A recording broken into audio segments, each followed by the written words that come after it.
Dawn in the American West arrives slowly, as if uncertain whether the world below is ready for its light. Long before the sun climbs over the far buttes, hints of silver blue seep into the eastern edge of the sky, brushing along the ragged silhouettes of mesas and distant mountain ridges. To a cowboy already awake by the embers of a dying campfire, this early glow is not simply the beginning of a new day, but a reminder of the frontier's vastness, an expanse that stretches farther than a man can ride in weeks, and far less forgiving than most folks from back east could ever imagine. The frontier, in its truest sense, was not a single place. It was a mosaic of landscapes, stitched together by dust, hardship, opportunity, and the long shadows of history. One could ride north across rolling grasslands, where the wind combed the prairie in shimmering waves. Turn west and find red rock deserts, broken only by sagebrush and the winding paths of dry arroyos. Angle south toward canyon country, where cliffs rose in sheer, towering walls.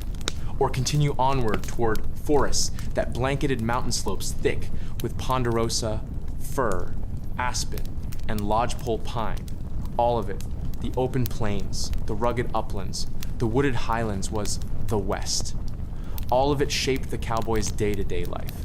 To the cowboy, the plains were both friend and enemy.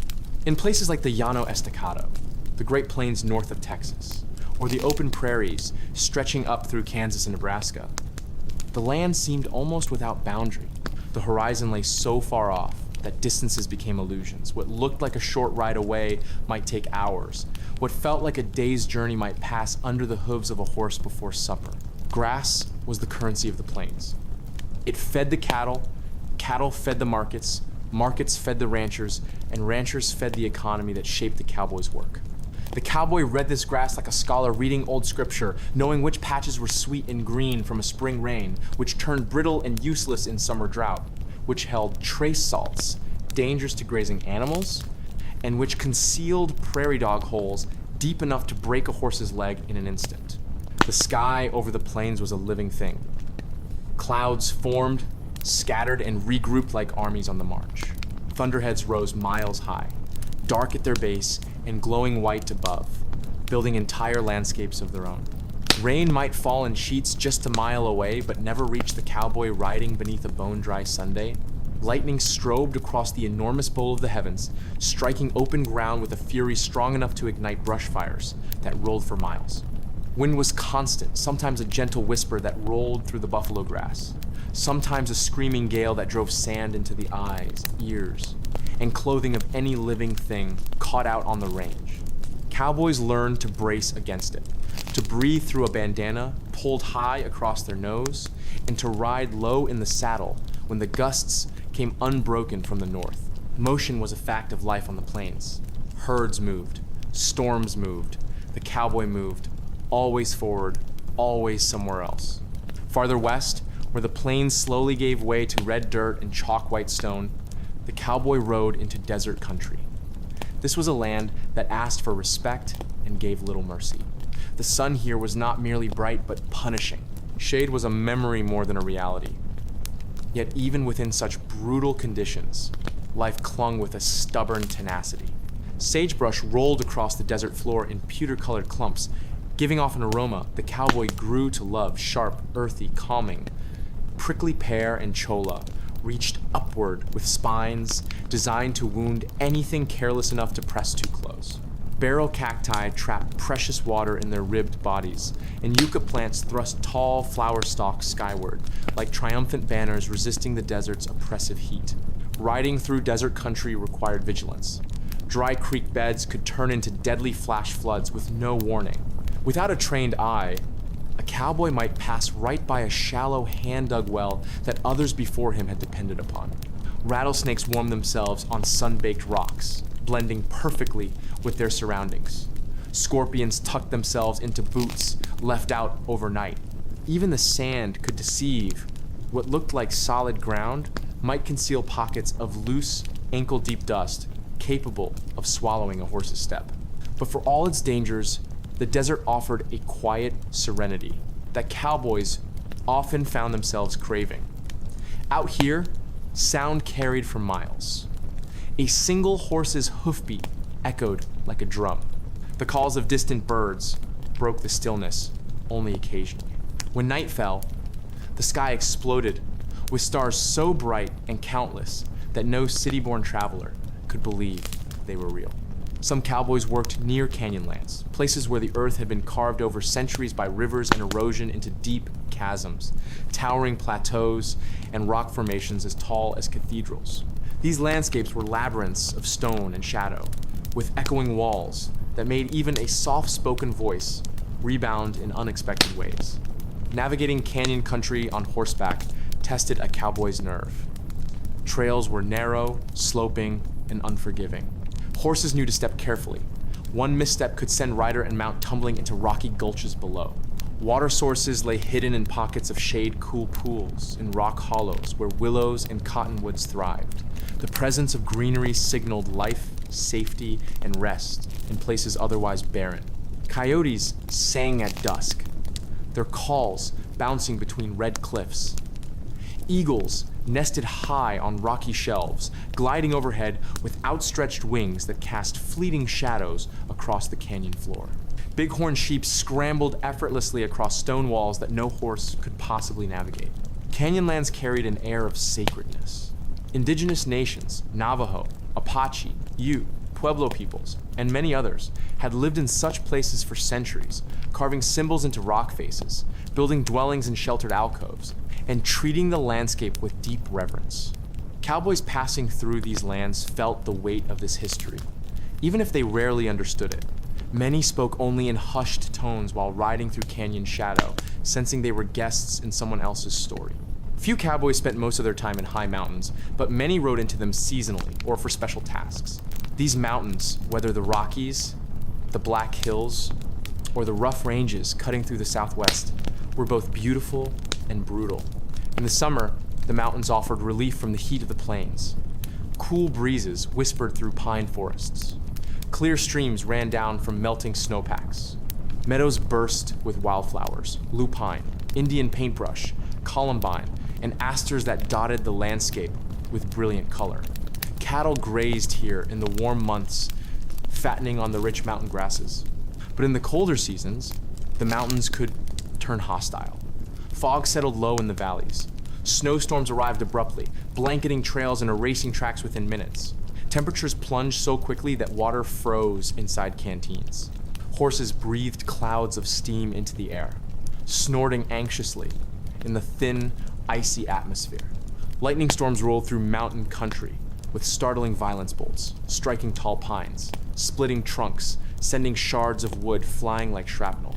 Cowboys caught in such storms often sought refuge in low-lying areas, dismounting and distancing themselves from anything taller than the sagebrush around them. In the mountains, a cowboy learned humility. The land here was not his to master, it was his to endure. Despite all the grand vistas, towering cliffs, and sprawling grasslands, nothing shaped cowboy life more than water.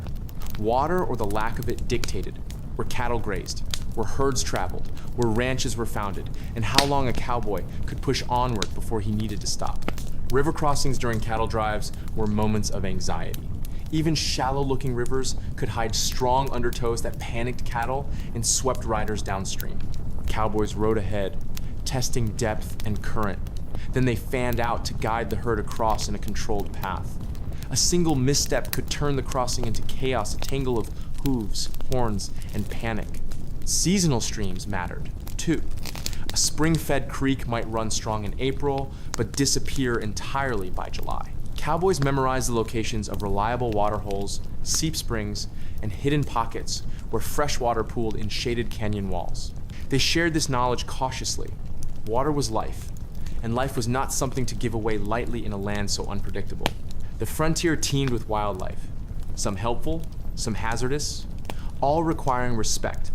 Buffalo, though declining rapidly due to overhunting and government policy, still roamed parts of the plains. Their massive bodies churned up the earth and carved deep trails. Cowboys treated them cautiously. A buffalo bull could gore a horse with startling speed. Wolves and coyotes shadowed cattle herds, waiting for a chance at weak or stray animals. Their howls at night either soothed or unnerved cowboys, depending on the man and the situation.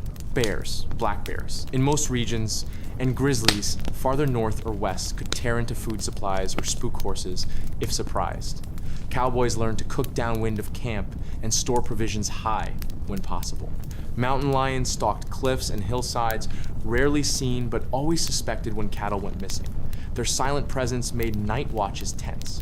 Prairie dogs, though small and harmless in appearance, created elaborate networks of tunnels that posed serious tripping hazards for horses. A horse that stepped into a prairie dog hole might never run properly again. Rattlesnakes were perhaps the cowboys' most frequent enemy. They blended perfectly with the dust, striking when startled. Cowboys learned to shake out their boots every morning and check bedrolls carefully before lying down. Every animal, small or large, played a part in the cowboy's world, reinforcing a truth he learned early. The frontier was alive, unpredictable, and indifferent to human ambition. While wildlife posed danger, the greatest threat of all came from the sky. Heat in the desert or plains could bake the land until the air shimmered. Horses required careful watering. Men risked heat stroke, dehydration, and blistered skin. Cold, especially in higher elevations, arrived suddenly. Cowboys learned to carry heavy blankets even in summer, for nights could turn sharply chilly. Wind shaped everything. It carried dust into eyes and mouths, drove storms across the horizon, and sometimes howled through canyons like a living creature. Thunderstorms were spectacular and deadly. Lightning could strike miles from storm clouds. Stampedes often began when a bolt cracked the night sky, sending cattle into a frenzy. Dust storms, common on dry plains, rolled across the land as brown walls of choking grit. Cowboys had to cover their faces, shield their horses, and hope the storm passed quickly. Flash floods swept through dry creek beds with no warning, turning a peaceful arroyo into a roaring torrent within minutes. Tornadoes, though less common in certain areas, could form suddenly from swirling clouds, touching down in funnels that tossed debris and livestock into the air. The cowboy lived under a sky that never promised safety. Weather was not background, it was a dominant character in the drama of frontier life. The physical landscape shaped the cowboy's body, but the psychological landscape shaped his soul. Riding alone for hours or days on open range tested a man's inner resilience. Silence pressed in from all directions. Conversations were often limited to snippets shared during brief encounters with fellow cowboys, homesteaders, or indigenous neighbors. Many cowboys spent days speaking only to their horses, or muttering quietly to themselves. This isolation could either strengthen a man or break him. Some cowboys felt at home in the quiet, finding peace in the rhythm of hoofbeats and wind. Others struggled with loneliness, longing for company even in the form of a cantankerous trail cook or a rowdy bunkhouse crew. The frontier forced introspection. A cowboy learned who he was, what he feared, and what he valued. He learned patience, endurance, and how to find meaning in a life defined by wide horizons and simple necessities: food, water, shelter, companionship, and survival. To those who lived it, the frontier was no romantic fantasy. It was work grueling, unending, sometimes monotonous, sometimes exhilarating. Yet even while enduring its challenges, cowboys recognized they were part of something larger. The frontier represented freedom, opportunity, and a space where a man's worth was measured not by family name or inherited wealth, but by his skill, grit, honesty, and ability to endure hardship. It was a place where people reinvented themselves. Some became heroes. Some became outlaws. Most simply became tougher, quieter, and more attuned to the land. To the cowboy, the frontier was never a myth. It was the place he rose to meet every dawn, the place that scarred and strengthened him, and the place he would always carry in his memories, even after the open range closed and the cattle trails vanished beneath railroads and barbed wire. The story of the American cowboy did not begin in the United States. It did not spring fully formed from the dust of the Great Plains, nor from the imaginations of frontier writers, dime novelists, or later Hollywood studios. The cowboy, as he came to be known in the late 19th century, was a product of centuries of culture, conflict, adaptation, and necessity. To understand the day-to-day life of a cowboy in the Old West, one must first understand the world that shaped him, the traditions he inherited, the forces that created his profession, and the historical currents that placed him in the vast, unsettled landscape of the American frontier.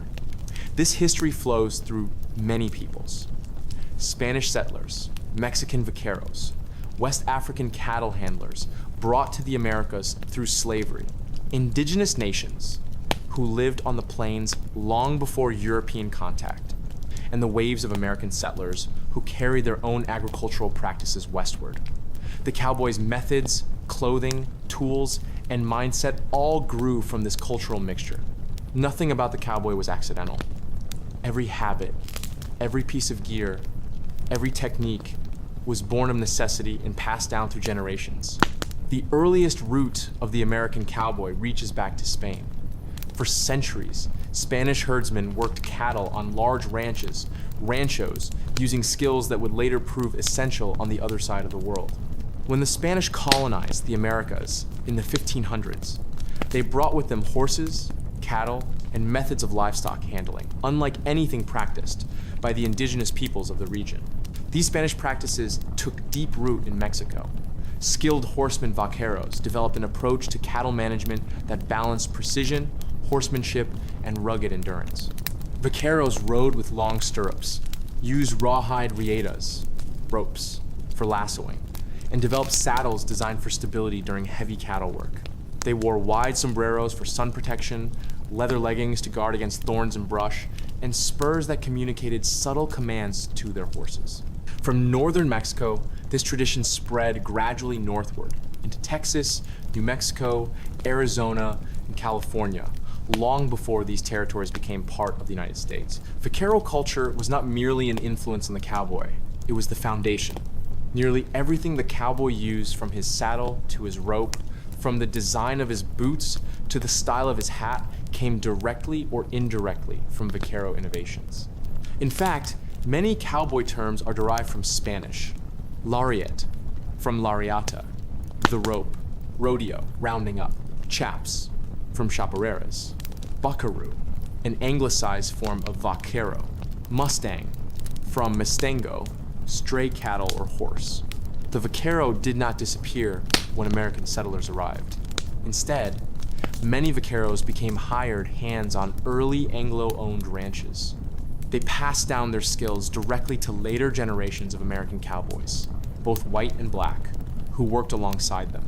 The vaquero's influence shaped not only the cowboy's tools, but also his work ethic, independence, pride in horsemanship, and a code of behavior rooted in skill more than status. Long before Spain introduced horses to the Americas, indigenous nations lived across what later became the cowboy's domain. Their knowledge of the land, its seasons, plants, water sources, and dangers was indispensable. Without it, neither Spanish nor American cattle operations could have succeeded. When horses escaped Spanish control in the 1600s and spread northward, tribes such as the Comanche, Lakota, Cheyenne, Crow, and Blackfeet adapted quickly, becoming some of the greatest horse cultures in world history. Their mastery of horsemanship influenced every rider who came after them. Indigenous peoples taught early cattle workers how to navigate plains using natural markers, find water in arid regions, interpret animal tracks, read the weather without instruments, survive long journeys with minimal supplies, move silently across difficult terrain, understand seasonal migrations of game and grazing patterns. Additionally, some indigenous groups, such as the Navajo in the Southwest or the tribes of the Pacific Northwest, embraced sheep and horse herding. Their methods of managing animals in difficult landscapes echoed certain cowboy practices. The cowboy inherited not only knowledge, but also a way of seeing the world, one where nature could not be mastered, only respected. One of the least acknowledged influences on cowboy culture came from West African cattle herding traditions. In regions like modern-day Mali, Senegal, Nigeria, and Niger, people had managed livestock for centuries using ropes, sticks, whistles, and mounted techniques similar to those later seen in the American West. Enslaved Africans brought to the southern colonies were often selected specifically because of their herding skills. On early plantations in South Carolina, Georgia, and later the Gulf states, enslaved Africans handled semi-wild cattle, used ropes and whips to move herds, managed long drives to markets, rode horses to monitor open-range animals. After emancipation, many African-American men deeply experienced in cattle work became cowboys. Estimates suggest that 1 in 4 cowboys on the frontier was black. They worked on ranches across Texas and beyond, bringing techniques rooted in generations of herding knowledge. Their contributions shaped roping styles, animal behavior, understanding, tough, endurance-based work habits, musical traditions that influenced trail songs and blues. Cowboy culture was never monocultural. It was woven from many threads, and African-American cowboys were essential to its formation. As the United States expanded westward in the early to mid-1800s, the frontier became a stage on which multiple cultures, ambitions, and economies collided. Settlers pushed west for farmland, gold, timber, and opportunity. Railroads began carving new routes across the plains. Tensions grew between settlers and indigenous nations as treaties were broken and lands were seized. In the midst of this upheaval, cattle began to multiply. Spanish cattle brought to Mexico had adapted well to the harsh conditions of the Americas. By the early 1800s, wild longhorn herds roamed freely across Texas. These animals were hardy, disease-resistant, and capable of surviving in sparse environments where eastern cattle would have died. To settlers in Texas, they represented wealth waiting to be claimed. But gathering and managing these animals required skilled laborers, people who could ride fast, rope accurately, endure long hours, and survive in conditions far removed from settled towns. Thus, the cowboy emerged from necessity. If one were to pinpoint the birthplace of the American cowboy as history remembers him, that place would be Texas in the decades after the Civil War. After the Civil War, a land of opportunity and desperation. Texas returned from the war economically devastated, but rich in one resource: millions of unclaimed or loosely managed longhorn cattle. These cattle had multiplied in the absence of men who had gone off to fight. A steer in Texas might be worth $3. But in Kansas, Missouri, or elsewhere along the rail lines, the same animal could sell for $30 or $40. The math was irresistible. Young men from the defeated South farm boys, former soldiers, drifters, freedmen, Mexican vaqueros, and adventurers from the North all sought work. Ranchers needed hands. The open range needed riders. The cowboy became a profession, not out of romance, but out of economic necessity. The great cattle drives begin from 1,866 to the mid-1,882. Millions of Texas longhorns were driven north to railheads in Kansas, Nebraska, and Missouri. The most famous route, the Chisholm Trail, ran from South Texas to Abilene, Kansas. Other trails included the Shawnee Trail, the Goodnight Loving Trail, the Western Trail, the Sedalia Trail. These drives required endurance, bravery, skill, teamwork, long hours in the saddle, and men willing to live rough for months at a time. Trail drives forged the cowboy's identity. Everything that people later associated with him, his independence, his toughness, his camaraderie, his willingness to face danger, was honed on those long journeys. Cattle towns, a new kind of frontier settlement. The railhead towns, Abilene, Dodge City, Ellsworth, Wichita, became famous, at times infamous destinations where cowboys arrived at the end of brutal drives. For many cowboys, these towns represented a payday, a chance to rest, a chance to drink, a break from monotony, a taste of civilization, and sometimes trouble. These towns contributed to the cowboy's myth, but they were only a tiny part of his life. His real identity was shaped on the open range. The cowboy's tools evolved from centuries of adaptation. The saddle, a vaquero masterpiece. The heavy, high-horned saddle the cowboy used descended directly from the vaquero saddle. It allowed roping from horseback, secure riding over rough terrain, long hours in the saddle.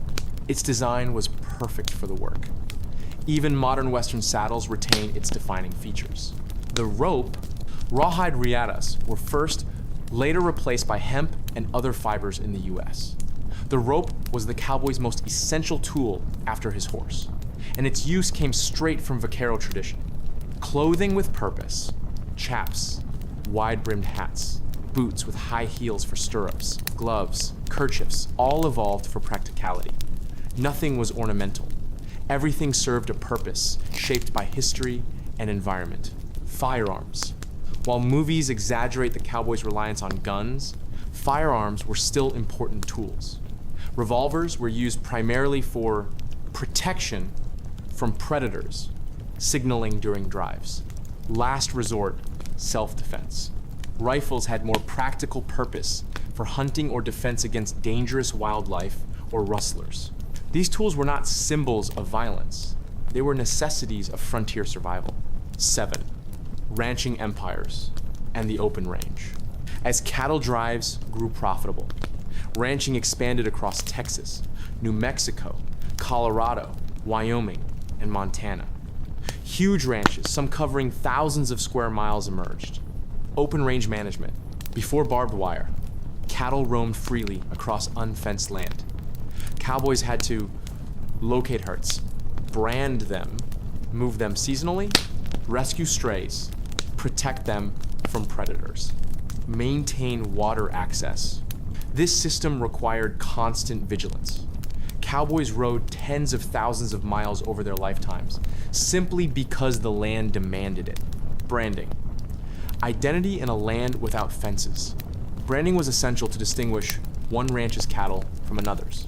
Cowboys participated in roundups, sorting, calf branding, castrating males, doctoring sick animals. Brands were a cowboy's alphabet, a way of reading ownership on the range. Cowboys as employees. It is important to remember that most cowboys were laborers, not landowners. They worked for wages, often low, for long hours. Their loyalty was to the job, the crew, and their horses, not to wealth or status. Yet despite their low pay, cowboys often carried a deep sense of pride in their work. Skill mattered more than money, and reputation mattered more than status.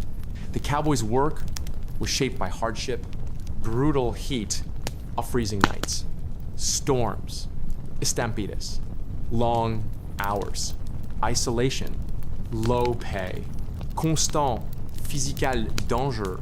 Many cowboys were young teenagers or men in their early 20s because the work required strong bodies, quick reflexes, endurance, fearlessness, and often a desire for adventure. Life on the range forged bonds among cowboys. A man's crew became his family. Trail bosses served as leaders. Cooks served as anchors of morale. Wranglers cared for the horses.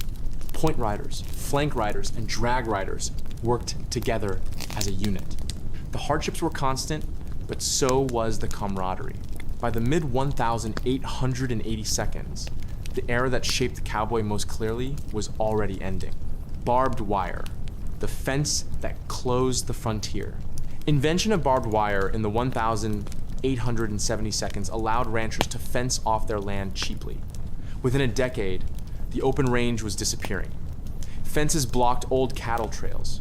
Conflict, sometimes violent, broke out between open range ranchers and fencers. Railroads expanded. As railroads pushed deeper into Texas and beyond, long cattle drives became unnecessary. Towns that once boomed declined swiftly. Disease and harsh winters. The winter of 1886-87, one of the harshest in frontier memory, killed hundreds of thousands of cattle across the northern plains. Ranchers went bankrupt. The cattle kingdom collapsed. The cowboy's way of life transformed with it. Yet the cowboy survived, shifting from trail drives to ranch labor, from open range to fenced pastures. The work remained, though the scope changed. With the open range closing, a new phenomenon arose. the cowboy as symbol, dime novels, Wild West shows, traveling entertainers, photographers, and later silent films all helped construct an image of the cowboy that mixed truth with fiction. But beneath the myth was the real legacy. Multinational, multiracial, shaped by necessity, disciplined by nature, built on skills older than the United States itself.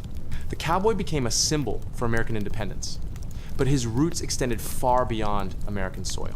The behaviors, attitudes, and customs of the cowboy were not invented on the spot. They formed through centuries of influence. Vaquero's skill taught him horsemanship and pride. Indigenous knowledge taught him to read the land. African traditions shaped his approach to cattle and music. Frontier hardship taught him endurance and silence.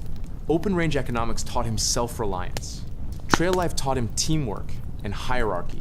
Thus emerged the cowboy's defining traits: stoicism, courage, loyalty to crew, independence, practical intelligence, ability to endure hardship. These characteristics were not chosen, they were required. By the time the classic era of the cowboy had fully matured, around 1,871,885, the elements of his identity were set. The gear he used, the work he performed, the culture he lived in, and the landscapes he traversed all had deep historical roots. Chapter 2, therefore, serves as a blueprint for understanding everything that follows. To grasp the cowboy's daily routines, his labor from dawn to dusk, his interactions with cattle, his life on the trail, and his nights in camp, one must first understand where he came from. The cowboy was not an isolated figure. He was the product of global culture, frontier économiques, indigenous knowledge, Mexican tradition, humaine endurance, and environmental necessity. Knowing this history helps us see the cowboy not as a mythic hero or rugged caricature, but as a real, complex laborer shaped by his time and the land he worked.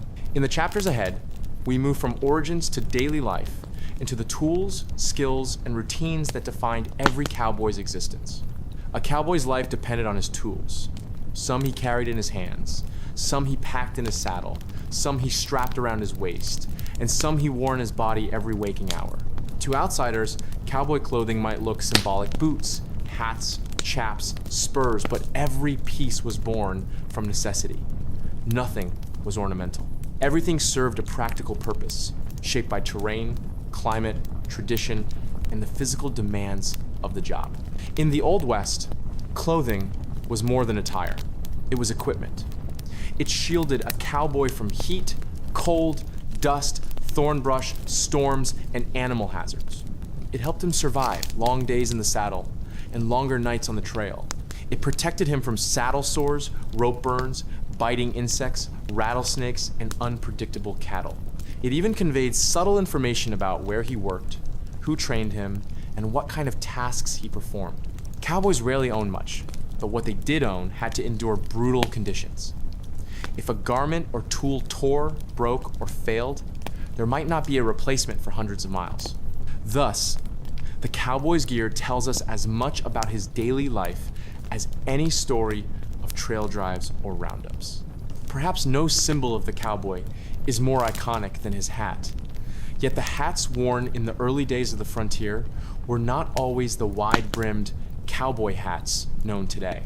Before the 1,872nd, cowboys wore broad-brimmed slouch hats, derby hats, Mexican sombreros, military cast-offs, old plantation hats from the South, wool or felt hats meant for travel. The common denominator was practicality. Wide enough to provide shade, sturdy enough to endure wind, flexible enough to shape and reshape. The distinctive tall crown, wide-brimmed cowboy hat, popularized later by the Stetson Company, emerged after the cattle trails were already well established. But even once factory-made hats became common, cowboys reshaped them with steam, creek water, or campfire heat to fit personal needs. A hat was not fashion, it was customized gear. A cowboy's hat served countless purposes. Shade from the sun. The wide brim protected the face, neck, and eyes. Rain protection. Stiff felt deflected water long enough to make a difference. Windshield. Brims blocked dust and grit. Water bucket. Cowboys carried water for horses in an upturned hat. Signal flag. Waving a hat could redirect cattle during drives. Pillow. Stuffed with a coat or shirt, the hat served as a headrest. Wind gauge. A gust lifting a brim warned of storms. Damage to a hat was serious business. Losing one in a river crossing or during a stampede meant days of discomfort and potential danger. To other cowboys, a hat revealed region of origin, type of work, level of experience, personality, crew affiliation. Though functionality came first, the cowboy hat eventually became something like a signature. Some shaped brims high, others curled them low. Some wore high crowns to keep heat away from the head, others crushed crowns to reduce wind resistance. The hat was both tool and identity marker. Probably the simplest item in the cowboy's wardrobe was also one of the most essential. The bandana, usually cotton, often red or patterned, served dozens of purposes.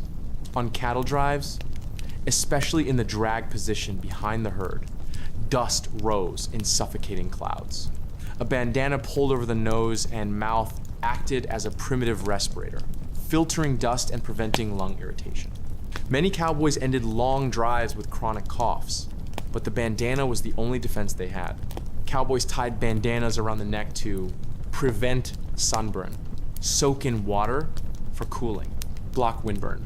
Bandanas were used as slings, bandages, tourniquet, rope padding, napkins, pot holders, blindfolds for horses, ties for bundles of supplies. A cowboy without a bandana was considered unprepared. The typical cowboy shirt was not flamboyant or decorative. Early cowboys wore cotton work shirts, wool shirts in winter, flannel or calico patterns, loose-fitting, long-sleeve garments. Counterintuitively, long sleeves were essential. Protection from sunburn, insulation from heat, barrier against insects, shield from thorns and brush, defense against rope burns. Short sleeves invited injury, long sleeves were survival. Cowboys often wore vests even in summer because the vest added pockets, protected from saddle wear, kept essential items close at hand. With no backpacks and minimal saddlebags, pockets mattered. A vest might hold pocket watches, tobatsto pouches, small tools, coins, matches, a folding knife, notes, or letters. A well-made vest was durable, functional, and relied upon daily. A cowboy's legs bore the brunt of his work. Riding 10-16 hours a day created friction, heat, sweat, and strain. The land added thorns, cactus, brush, and biting insects. Clothing had to withstand immense punishment. Early cowboys wore wool pants in colder regions, canvas or denim in hotter climates, old military trousers, Mexican vaquero-style pantaloons in some places. By the late 1872s, denim work pants, later made famous by Levi Strauss, became common due to their durability. Many cowboys preferred suspenders rather than belts. Belts were sometimes used for gun holsters or knives, but suspenders held trousers more securely during long hours in the saddle. Chaps, from chaparreras, were leather leggings strapped over trousers. Several styles existed. Shotgun chaps, tight-fitting, straight, protective against thorns. Batwing chaps, flared bottom. Easier movement, common in Texas. Woolies, sheepskin covered, used in northern states for winter warmth. Armitas, early vaquero style. Lightweight, practical for short rides. Chaps protected from brush cuts, saddle sores, rope burns, cold wind, cactus spines, brush, and rock scrapes. Cowboys riding through mesquite, catclaw, or chaparral considered chaps indispensable. Many refused to ride without them. Cowboy boots were not made for comfort on foot, they were made for horseback work. Cowboy boots typically had high heels to keep the foot secure in stirrups, pointed toes for fast stirrup insertion, tall shafts, 10-16 inches, to protect the calf, leather soles that slid easily on stirrups. A cowboy might walk miles in rough terrain, but his boots were designed first and foremost for the saddle. High heels served several purposes. Prevented feet from sliding through stirrups, improved stability, while roping reduced strain during long rides. A cowboy caught in a stirrup during a fall risked being dragged to death, so heel design mattered. Cowboys cleaned their boots with saddle soap, tallow, or grease, leftover bacon fat, sand for scouring. Treating leather kept water out and extended a boot's lifespan. A good pair of boots could last years if cared for properly. Spurs were essential tools of horsemanship. Schools, ranches, and vaquero traditions all taught that spurs were not meant to harm a horse, but to communicate subtle commands through light contact. Cowboy spurs typically had a heel band, a shank extending backward, a rowel, the spinning wheel, straps, securing them to boots. Rowels varied widely, some sharp, some dull, some decorative, some plain. On the open range, a cowboy needed precise maneuvering, quick acceleration, tight turns, responsiveness during roping. Spurs enabled nuanced control without heavy rein use. Popular media often portrayed spurs as instruments of cruelty. Skilled cowboys, however, valued their horses too highly to mistreat them. A gentle nudge from a spur was the norm. Harsh jabs were the mark of an inexperienced or disrespectful rider. Knives were as important as ropes. Cowboys carried two types. This fixed blade knife was used for cutting rope, preparing food, emergency first aid. Protection rarely used for fighting, often carried in a vest or trousers. Trimming leather, sharpening pencils, fixing equipment, cutting tobacco. Knives were simple, reliable tools used dozens of times a day. Despite Hollywood depictions, cowboys did not constantly use guns. Still, firearms were part of daily life.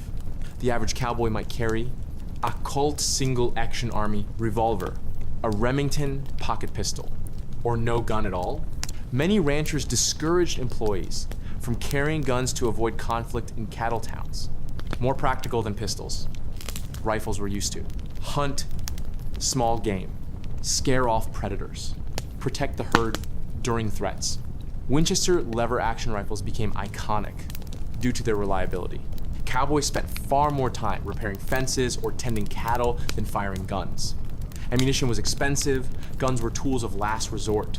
The saddle was the cowboy's most valuable possession, often costing a month or two of wages. A typical Western saddle included horn for roping, seat-shaped for long hours, cantle for back support, stirrups for balance, latigo straps for securing the cinch, saddle strings for tying gear. The saddle's weight, sometimes 30-50 pounds, reflected its heavy-duty purpose. Cowboys carried little: a spare shirt, extra socks, a razor or comb, maybe a harmonica, sometimes letters or photos, a whetstone, a basic sewing kit.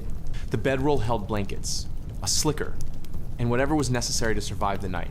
Essential for horse comfort, the blanket prevented sores and spread the rider's weight. Cowboys kept them clean and dry to avoid irritating the horse's back. The rope or lariat was to the cowboy what a sword was to a knight.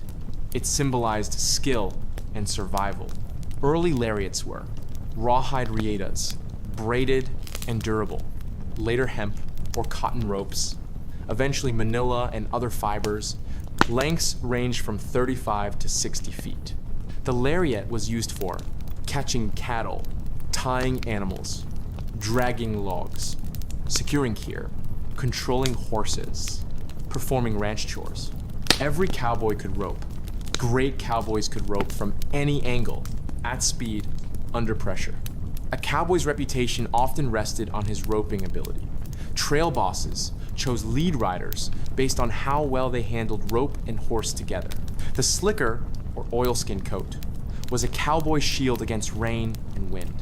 Made of canvas coated with linseed oil, rubberized cloth, wax-treated fabric. A slicker kept the cowboy dry during storms, essential for health and comfort during long rides. It also protected saddles, blankets, clothing layers. A wet cowboy became a miserable cowboy. A wet saddle became a hazard. Cowboys did not carry tents. Their home was a rolled-up canvas bundled with blankets. Inside the bedroll, a cowboy packed a heavy wool blanket or two, a spare shirt, possibly a coat, essential personal items. At night, the bedroll unrolled on the ground. No mat, no padding, just dirt. Yet the bedroll provided warmth and familiarity on the trail. Cowboy clothing and gear were shaped by land, tradition, and necessity. Each item served multiple purposes, and none was purely decorative. The cowboy dressed not for style, but for survival. Every article of clothing told a story of the vaquero legacy, of the cattle kingdom, of the harsh frontier, and of the daily pursuits of the men who lived on horseback. To understand the day-to-day life of a cowboy, one must first understand the horse. Everything a cowboy did, everything he accomplished, every mile he traveled, every cow he herded, and every storm he survived was shaped by the relationship between man and horse. The cowboy's horse was more than transportation. It was his partner, his livelihood, his shield against danger, and sometimes his last defense against the vast loneliness of the frontier. A cowboy on foot was almost useless on a ranch and nearly helpless on the open plains. A mounted cowboy, by contrast, possessed speed, agility, authority over the herd, and the ability to cover immense distances. Horses were the true engines of the cattle industry, and cowboys devoted enormous time, effort, and respect to their care. Early mornings began with horses, and long days ended with them.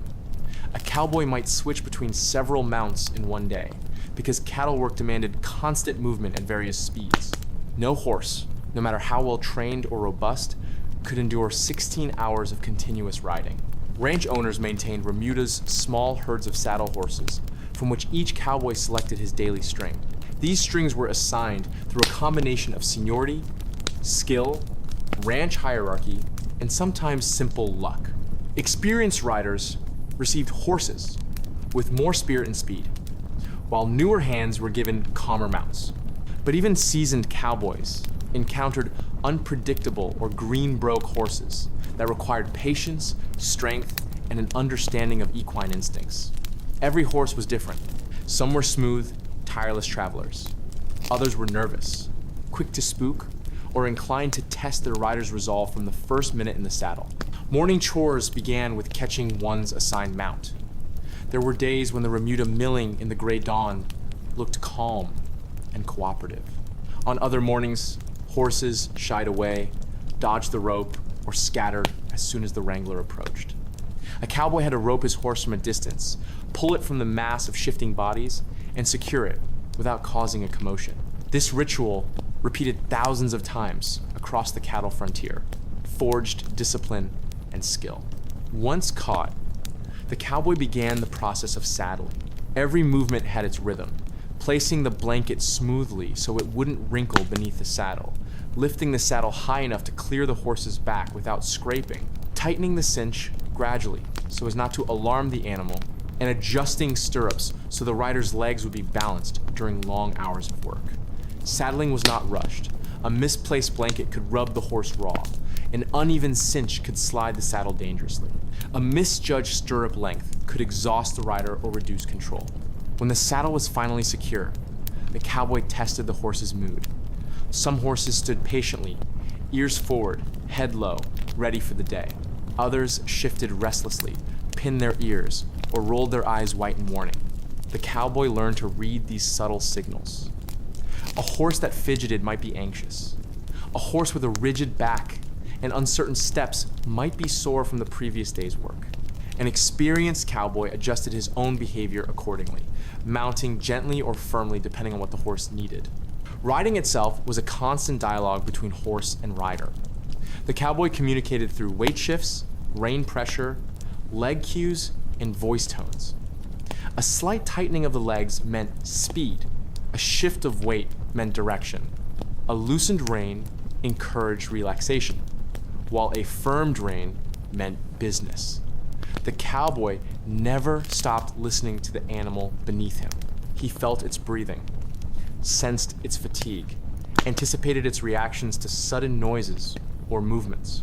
A rattlesnake's warning buzz, the crash of a breaking branch, the distant thunder of hooves, all could provoke fear or flight in even the most seasoned mount. Horses were trained to handle cattle, and not all took naturally to it. The best mounts possessed a rare instinct known as cow sense, an ability to read a stray cow's intentions and move accordingly. A horse with strong cow sense turned with lightning speed, cut off escape paths, and often anticipated the rider's commands before he gave them. Such horses were treasured assets. Cowboys bragged about them the way some men boasted about rifles, dogs, or prized livestock. A good cow horse could make a mediocre cowboy look impressive. A poor one could make the best hand struggle. Training horses was an art inherited from the Spanish vaqueros.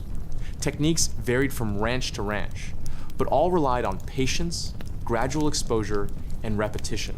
Breaking a young horse required courage and finesse. The cowboy had to introduce saddle, weight, and direction cues without triggering panic. Many horses bucked violently the first time a rider mounted. Cowboys accepted this risk as part of the job. A bronc with a powerful back and explosive kicks could launch a rider into the dirt with such force that bones snapped instantly. But a skilled cowboy stayed loose, balanced, and responsive. He learned to anticipate the rhythm of the buck and ride it out until the storm passed. Even broken horses could buck when startled or resentful. A sudden cold morning might fill them with energy, a too tight cinch might provoke rebellion, a rattled herd, or unexpected noise might send them into a panic. Cowboys never allowed themselves to grow complacent. Every mount demanded respect. During long drives across harsh landscapes, a cowboy rotated through several horses to avoid exhausting any single mount. Horses endured extreme heat, freezing nights, river crossings, rocky trails, and constant dust. Their care determined the success of the drive. If a horse went lame, stumbled, or injured its hooves, the cowboy's ability to work suffered instantly. Thus, cowboys constantly checked hooves for stones, adjusted horseshoes, and treated minor injuries. Some carried simple tools, but on many drives, the blacksmith traveled with the outfit, his portable forge glowing at night as he shaped iron for the remuda. Water was life for both cowboy and horse. On dry stretches of trail, the entire rhythm of the journey was determined by watering locations. Horses drank heavily at every opportunity. A cowboy learned the signs of dehydration: sunken eyes, chapped lips, dragging hooves, or a dullness in the coat. He sensed subtle changes in breathing or stride that indicated fatigue. A good cowboy dismounted during difficult stretches to lighten his horse's burden. He loosened the cinch during rest stops, cooled the horse's sides with water, and brushed away sweat crusts that could irritate the skin. Despite the demands placed on them, horses developed loyalty and trust toward their riders. A cowboy often had a favorite mount, a horse that matched his temperament, responded to his lightest touch, and seemed to understand him. Such relationships sometimes lasted years. When a favorite horse fell ill, ran off, or died, the cowboy felt a profound loss. Some became almost superstitious about these bonds, believing that certain horses were blessed, lucky, or endowed with supernatural intuition. Stories circulated of horses that saved riders from storms, stampedes, quicksand, or charging bulls. Whether true or embellished, these tales reflected the deep emotional connection between cowboy and mount. Horses shaped every aspect of cattle work. When pushing the herd, the cowboy's horse walked behind the animals, guiding their movement with steady steps and gentle pressure. When riding flank, the horse moved in wide arcs to keep the herd together. When riding drag, the horse endured choking dust and had to remain calm among swirling grit. During stampedes, a cowboy's life depended on his mount's speed and courage. A panicked horse could plunge into the stampede and be trampled. A steady one could outrun the herd and give the cowboy enough vantage to redirect the chaos. Roping tasks demanded even more precision. When a cowboy threw his lariat, the horse understood its role instantly. It braced itself, lowered its hindquarters, and absorbed tremendous tension as the rope tightened around a steer. A well-trained roping horse knew how to hold, lean, and maintain pressure without jerking. The cowboy relied on this instinct during branding, doctoring, or separating animals. Without a skilled roping horse, these tasks became exponentially more dangerous. Horses even affected the cowboy's social and economic standing. A man who owned his own well-trained cow horse earned respect. Some cowboys saved months of wages to buy a particular horse known for endurance or intelligence. Others inherited mounts from retiring ranchers or traded equipment for them. A versatile, healthy horse could double a cowboy's efficiency and make him far more valuable to ranch bosses. Night riding during cattle drives required mutual trust between man and horse. Under a starless sky or in thick fog, the cowboy saw little. His horse saw more, smelled more, sensed more. The cowboy loosened the reins and trusted the animal to walk steady and avoid hazards. If the herd stirred, the horse reacted before the cowboy did. If danger lurked in the darkness, wolves, rustlers, sudden storms, the horse felt it first. At the end of a long day, horses were unsaddled, rubbed down, watered, and turned into the remuda. Only after ensuring their mounts were safe did cowboys turn to their own meals and rest. A cowboy might sleep only 4 or 5 hours, but his horse received immediate attention. This sequence never changed, because the cowboy knew one truth above all. Without his horse, everything else collapsed. Thus, the cowboy's daily life was inseparable from the rhythm and needs of the horses he rode. Their labor shaped each day, dictated each task, influenced every success, and often determined survival. The frontier was unforgiving, but with a loyal horse beneath him, a cowboy could cross mountains, deserts, rivers, and endless grasslands. The two formed a single unit of purpose and resilience, bound by necessity and strengthened by experience. In the vast expanse of the American West, the horse was not merely an animal. It was the heartbeat of cowboy life. To understand the daily duties of a cowboy, one must turn from the horse to the animals that defined the entire profession: cattle. Without cattle, there was no cattle industry, no trail drives, no roundups, no branding, and no cowboy culture. Cattle were the economic engine of the West, yet they were also unpredictable, powerful, and stubborn creatures that demanded constant vigilance. Cowboys spent more time observing, managing, guiding, and fighting cattle than doing anything else. The rhythms of their lives followed the needs of the herd. The cattle of the open range were not the docile, fenced-in livestock familiar to the modern world. They were half-wild animals, often descended from the longhorns introduced by Spanish settlers centuries earlier. These cattle roamed vast territories, survived off sparse forage, and developed a fierce independence. Their horns could span up to 6 feet from tip to tip, and their instincts were as sharp as their horns. They were fast, agile, wary, and capable of surprising intelligence. A cowboy learned early on that underestimating a steer could lead to injury or death. Each herd had its own personality. A herd from northern Texas behaved differently than one from New Mexico or California. Longhorns were known for endurance and heat tolerance, but could be quick to spook. Shorthorns and mixed breeds were heavier but often less agile. Cows, with calves, reacted aggressively to perceived threats, while old range bulls, often solitary, territorial, and mean, were among the most dangerous creatures a cowboy could encounter. Over years of work, a cowboy learned to read these subtleties the way a sailor reads the sea. Cattle moved according to patterns shaped by weather, water, grazing conditions, and the presence of predators. In the heat of summer, they fed early in the morning and late in the evening, resting at midday to avoid the Sunday In cool weather, they grazed for longer stretches, moving slowly across the plains in search of grass. A cowboy needed to predict these movements, anticipate dangers, and guide the herd without provoking panic. The job required equal parts patience and authority. Driving cattle was not simply a matter of pushing them forward. It was a carefully coordinated operation that relied on the collective skill of seasoned cowboys. The herd needed to stay together as a single unit, but cattle naturally drifted apart, wandered into brush, or strayed from the group. Some were restless wanderers, others halted suddenly to graze. A few stubborn animals attempted to break away, tempted by distant water or greener forage. The cowboy's task was to maintain order, guiding these independent creatures toward a common goal. A herd in motion resembled a living organism. The leaders set the pace, and the cattle behind followed by instinct. If the leaders walked too fast, the herd stretched out dangerously. If they slowed too much, the mass compressed and grew restless. Cowboys rode alongside, nudging strays back toward the core. Those riding flank monitored the edges while communicating with subtle signals, hand motions, whistles, or brief calls to keep formation. Riders at the rear, known as drag riders, endured clouds of dust as they pushed the slowest animals forward. Cattle could be calm in the morning and wild by afternoon. They were sensitive to sudden noises, unfamiliar scents, or shifts in the wind.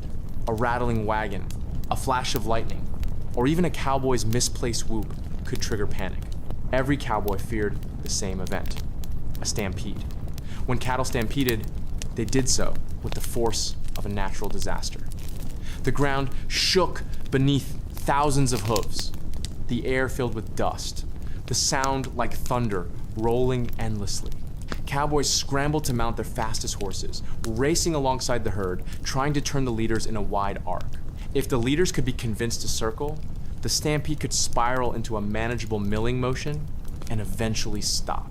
If not, men and horses risked being trampled in the black chaos. A stampede did not need much provocation. A coyote's howl, a snapping branch, or a cowboy accidentally dropping his tin plate at night could set the herd off. On cold nights during trail drives, cattle were especially jumpy, the quiet darkness intensifying their nerves. For this reason, cowboys sang or hummed softly during night watch. The human voice calmed the cattle, reminding them that familiar guardians were nearby. Many cowboys carried signature songs, not for entertainment, but as tools of herd control.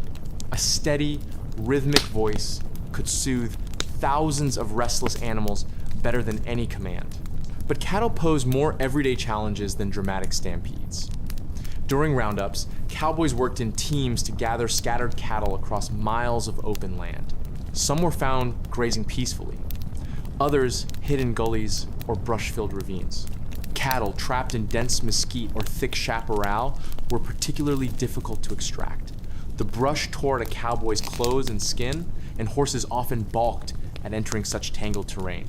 Yet a cowboy pressed forward, coaxing or forcing the animal out. Roping became essential in these scenarios. A precise throw could secure a cow that refused to cooperate, allowing the rider to guide it toward the herd. Once gathered, cattle had to be sorted. Brands identified ownership, and a cowboy needed sharp eyes to distinguish similar marks. Sorting required finesse, timing, and quick reactions. Cowboys guided individual animals through narrow gaps or circling fences, separating calves from mothers, steers from cows, and unbranded calves from the rest. A sorting pen was a storm of dust, bellowing, and motion. Angry mothers charged at riders who tried to pull calves away for branding. Young bulls challenged horses with lowered heads and short, aggressive lunges. A cowboy's ability to control his horse while focusing on the shifting bodies around him was crucial.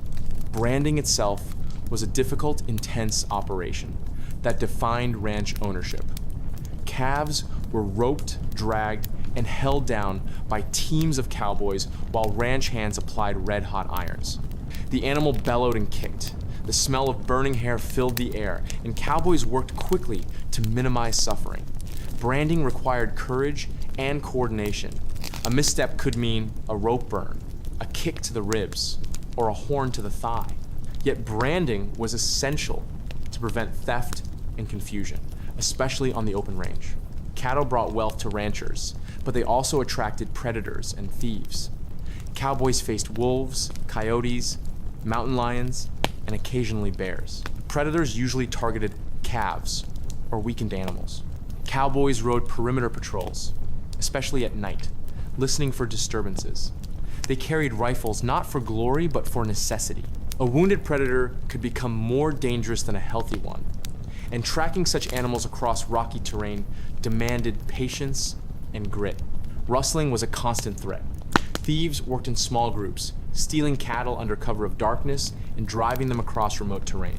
A cowboy who discovered evidence of rustling fresh tracks, cut fences, missing animals, reported it immediately. Some ranches formed informal pauses to chase rustlers.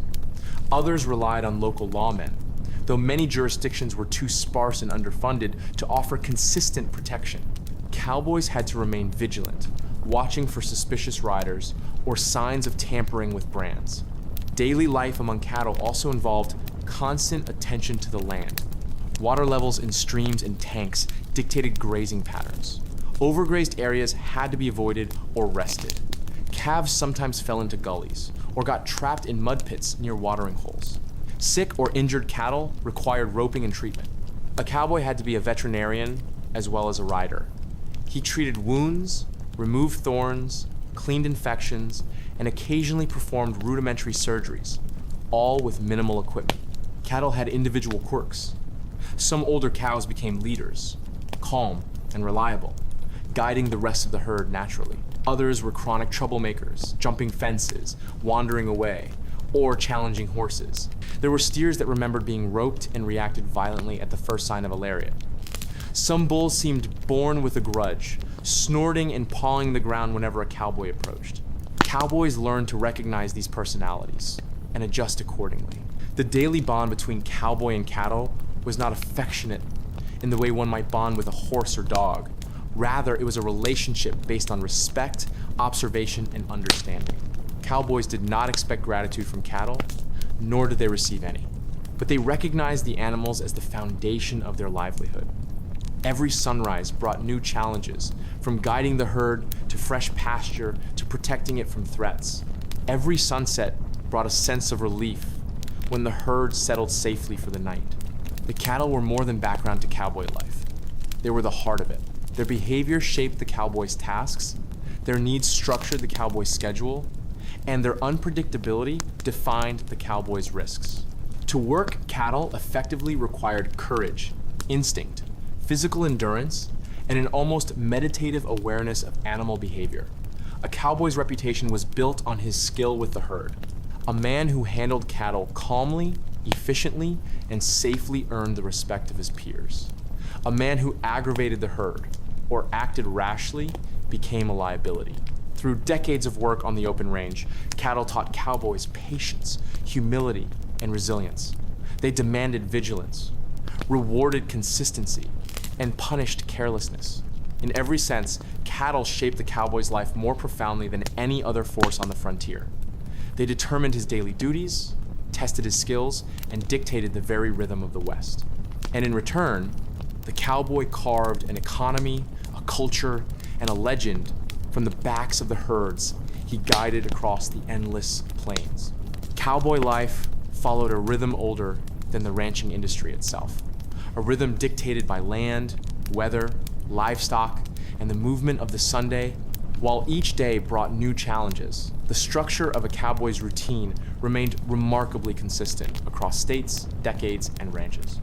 Life on the frontier was not defined by variety, but by long hours, unchanging expectations, and the steady, almost ritualistic repetition of labor.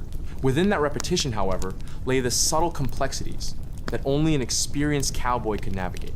The day usually began long before sunrise. The air at that hour was quiet, colder than one might expect, even in the heat of summer, and heavy with the sense of dew, livestock, and last night's campfire embers.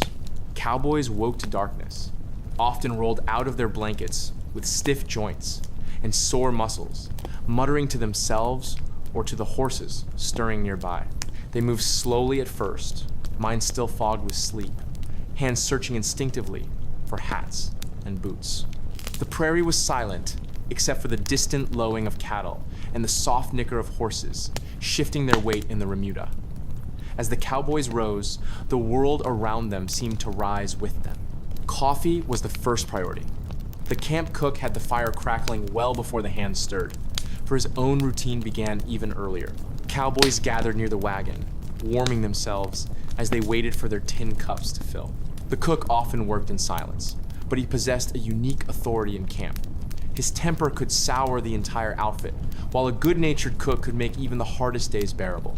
Breakfast followed quickly. Biscuits, bacon or salt pork, beans, and occasionally fried steak filled the plates. The food was heavy and simple, built for endurance rather than flavor. Cowboys ate fast, leaning on their knees or crouching near the fire, because time was limited. Once the first faint glow of dawn touched the horizon, breakfast was over. The workday had begun. Catching a horse was the next step.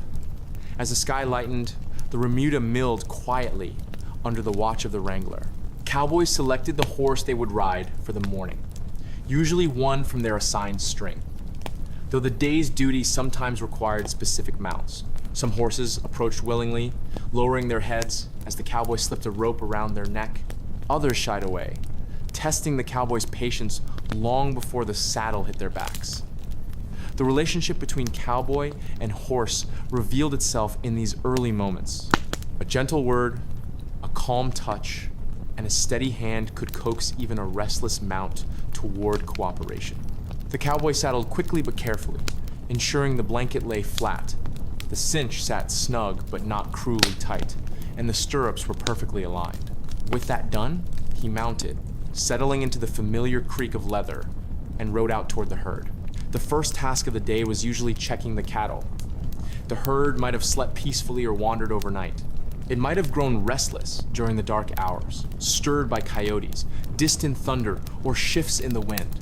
Cowboys rode different positions depending on their skill and the size of the outfit. The lead riders moved ahead, scouting for new grazing areas or water sources. Flank riders monitored the sides, riding wide loops to keep the cattle together. Drag riders took up the rear, watching for stragglers and enduring the worst dust of all. The morning check served to orient the herd, calm it, and guide it toward the day's intended direction. If the cattle needed driving, the work became more intense. The pace was leisurely at first, allowing cattle to stretch their legs and graze lightly.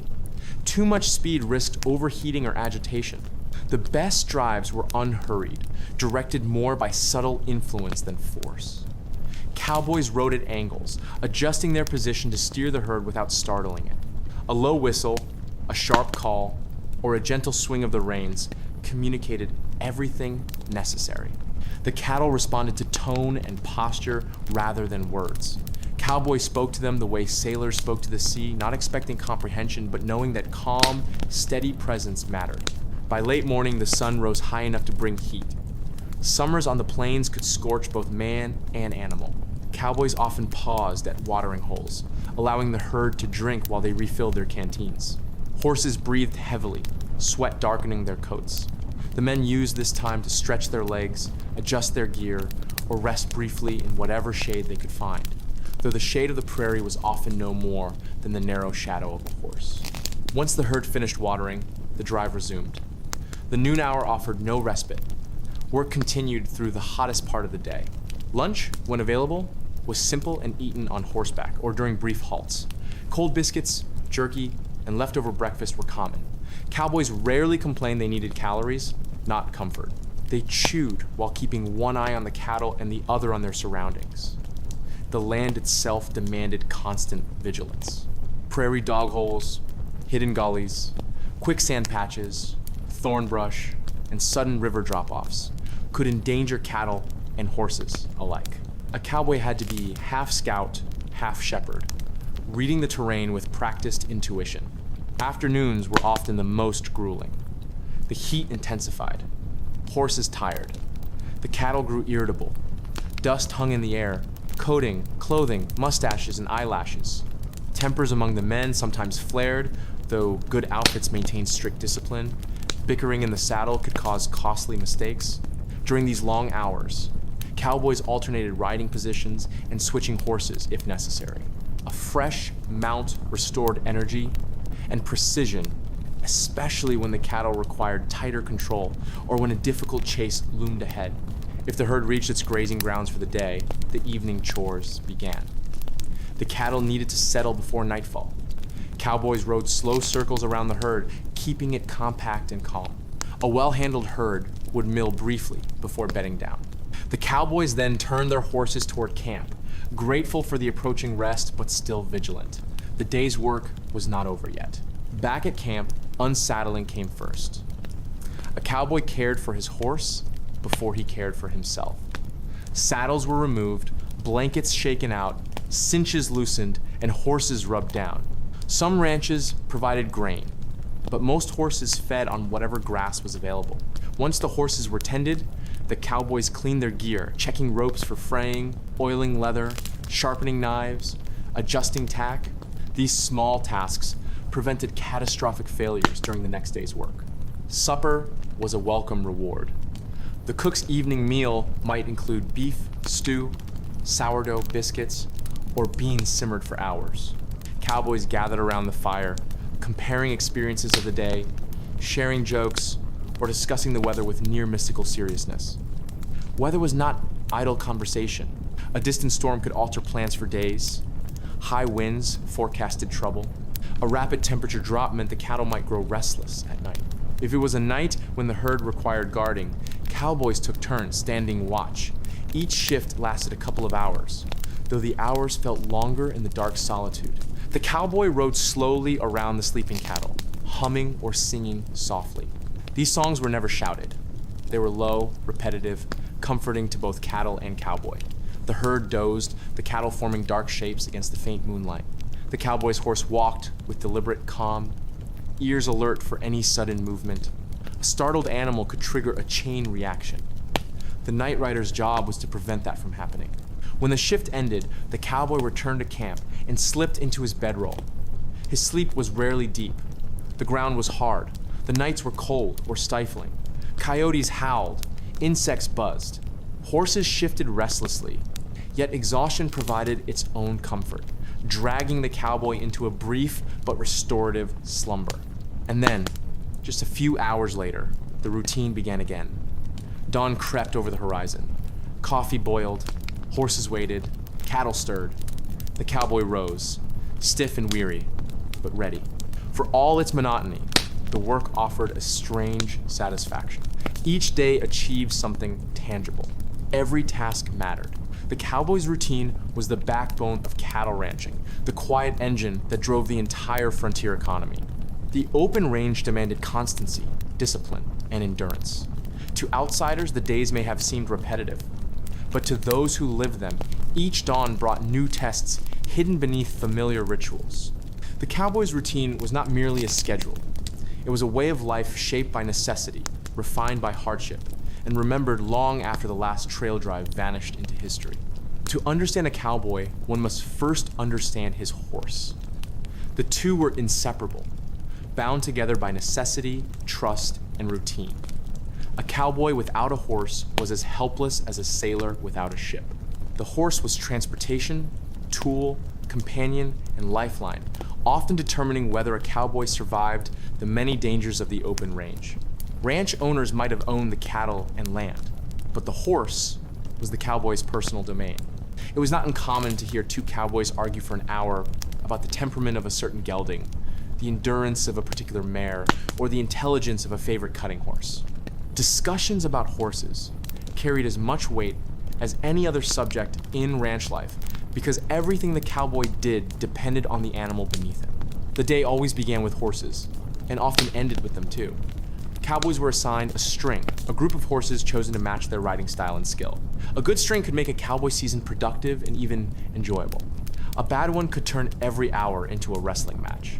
Horses varied enormously. Some were born leaders, calm and steady even in chaos. Others were stubborn brutes, talented but unpredictable. Then there were the broncs, tough as rawhide, resentful of every rider, and known to buck even after years of training. Cowboys accepted these differences the way a farmer accepts changes in weather. Horses had personalities, moods, strengths, and flaws, and a cowboy learned each one intimately. The process of selecting a morning horse was almost ceremonial. Cowboys approached the remuda with subtle intuition, knowing which horses were rested, which were lethargic, and which might start trouble. A cowboy often began the day with a fresh horse, one with stamina enough for long miles of checking cattle or pushing the herd across open rangeland. Later in the day, he might switch to a smoother, more responsive mount for close work, or to a tougher one for dealing with strays that needed rounding up. The act of catching a horse required confidence. A hesitant cowboy could unsettle even a gentle mount. The wrangler kept the remuda contained, usually in a large rope corral or natural enclosure.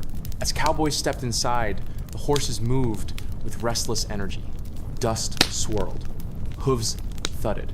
A cowboy swung his rope in a loose arc, choosing his target with both eyes and instinct. Horses were quick to read body language. A calm cowboy often had little trouble roping his mount, while a nervous one struggled. The moment the rope settled over a neck, the horse paused, resigned to the reality of the day's work. Cowboys considered it a small victory. Saddling was another act of practiced care. A poorly placed blanket could cause sores. A twisted cinch strap could injure a horse or unseat a rider. Cowboys checked every detail. They ran hands along the horse's back to ensure the coat lay flat and the skin felt smooth. They measured the tightness of the cinch with almost spiritual sensitivity, tight enough to hold during a sudden stop or sharp turn, but never cruelly tight.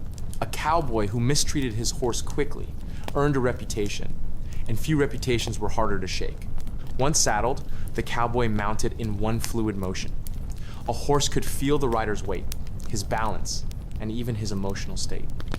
It knew whether the day would be peaceful or demanding. A cowboy's skill on horseback was his greatest asset.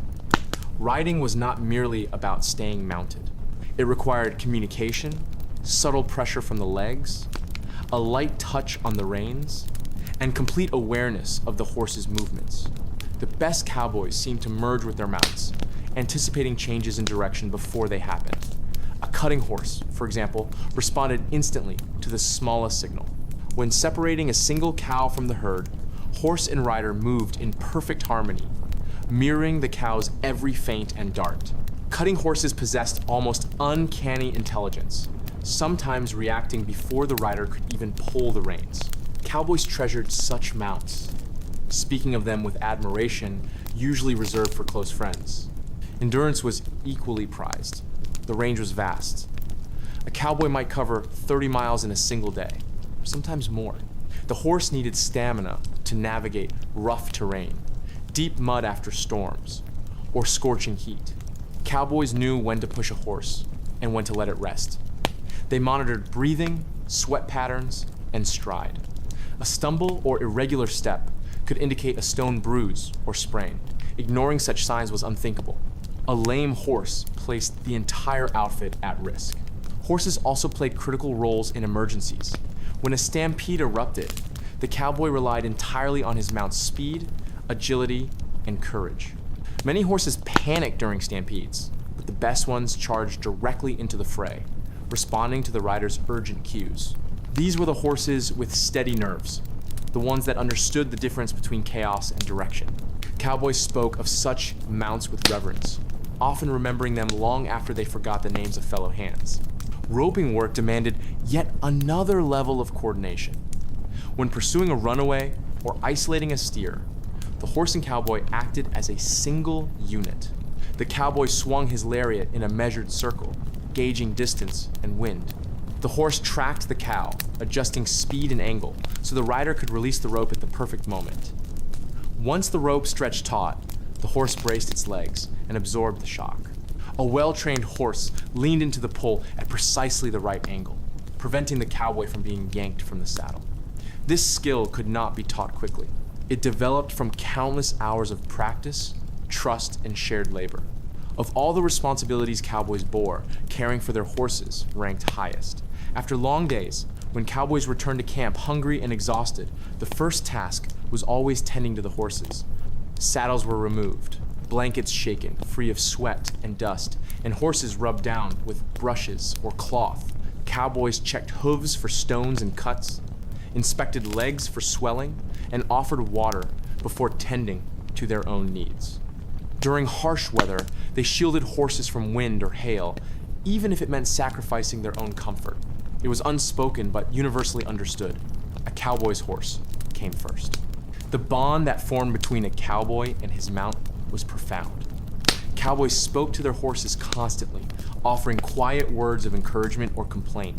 Horses responded with soft snorts, ear flicks, and the occasional nudge, small gestures that felt almost like conversation. Cowboys learned to recognize their horses' quirks. One horse might hesitate before crossing water. Another might refuse to stand still during saddling. Another might perk its ears at the sound of coyotes. These tiny traits gave horses individuality and created connections that endured. Losing a horse was one of the hardest blows a cowboy could suffer. A horse could die from snakebite, exhaustion, accidents, or violent weather. Such losses cut deeply. Cowboys mourned in their own way, quietly, respectfully. They might bury the horse if time and land allowed, or mark the place in their memory. Some cowboys kept a horse's bridle or bit as a memento. Others simply carried the memory forward, riding new horses but never forgetting the old. Horses shaped the cowboy's identity. They symbolized independence, skill, grit, and mobility. They were the reason cowboys could manage vast herds, defend themselves on dangerous terrain, and travel great distances across barren country. Without horses, cowboys could not exist in the form history remembers. Every cowboy understood this truth from the first day he swung into a saddle. As the cattle industry expanded and the railroads stretched across the plains, the importance of the cowboy's horse remained unchanged. Even the arrival of barbed wire and the decline of long trail drives did not diminish the role of horses in ranching life. They remained central to branding, rounding up strays, transporting supplies, and exploring remote pastures. For the cowboy, the horse was not merely an animal. It was a partner in labor, a guardian in danger, and a companion during long, solitary hours on the open range. The two depended on one another in ways outsiders rarely understood. And in that dependence lay the heart of the cowboy's daily life, a life measured not only in miles ridden or cattle tended, but in the quiet, enduring relationship between man and horse.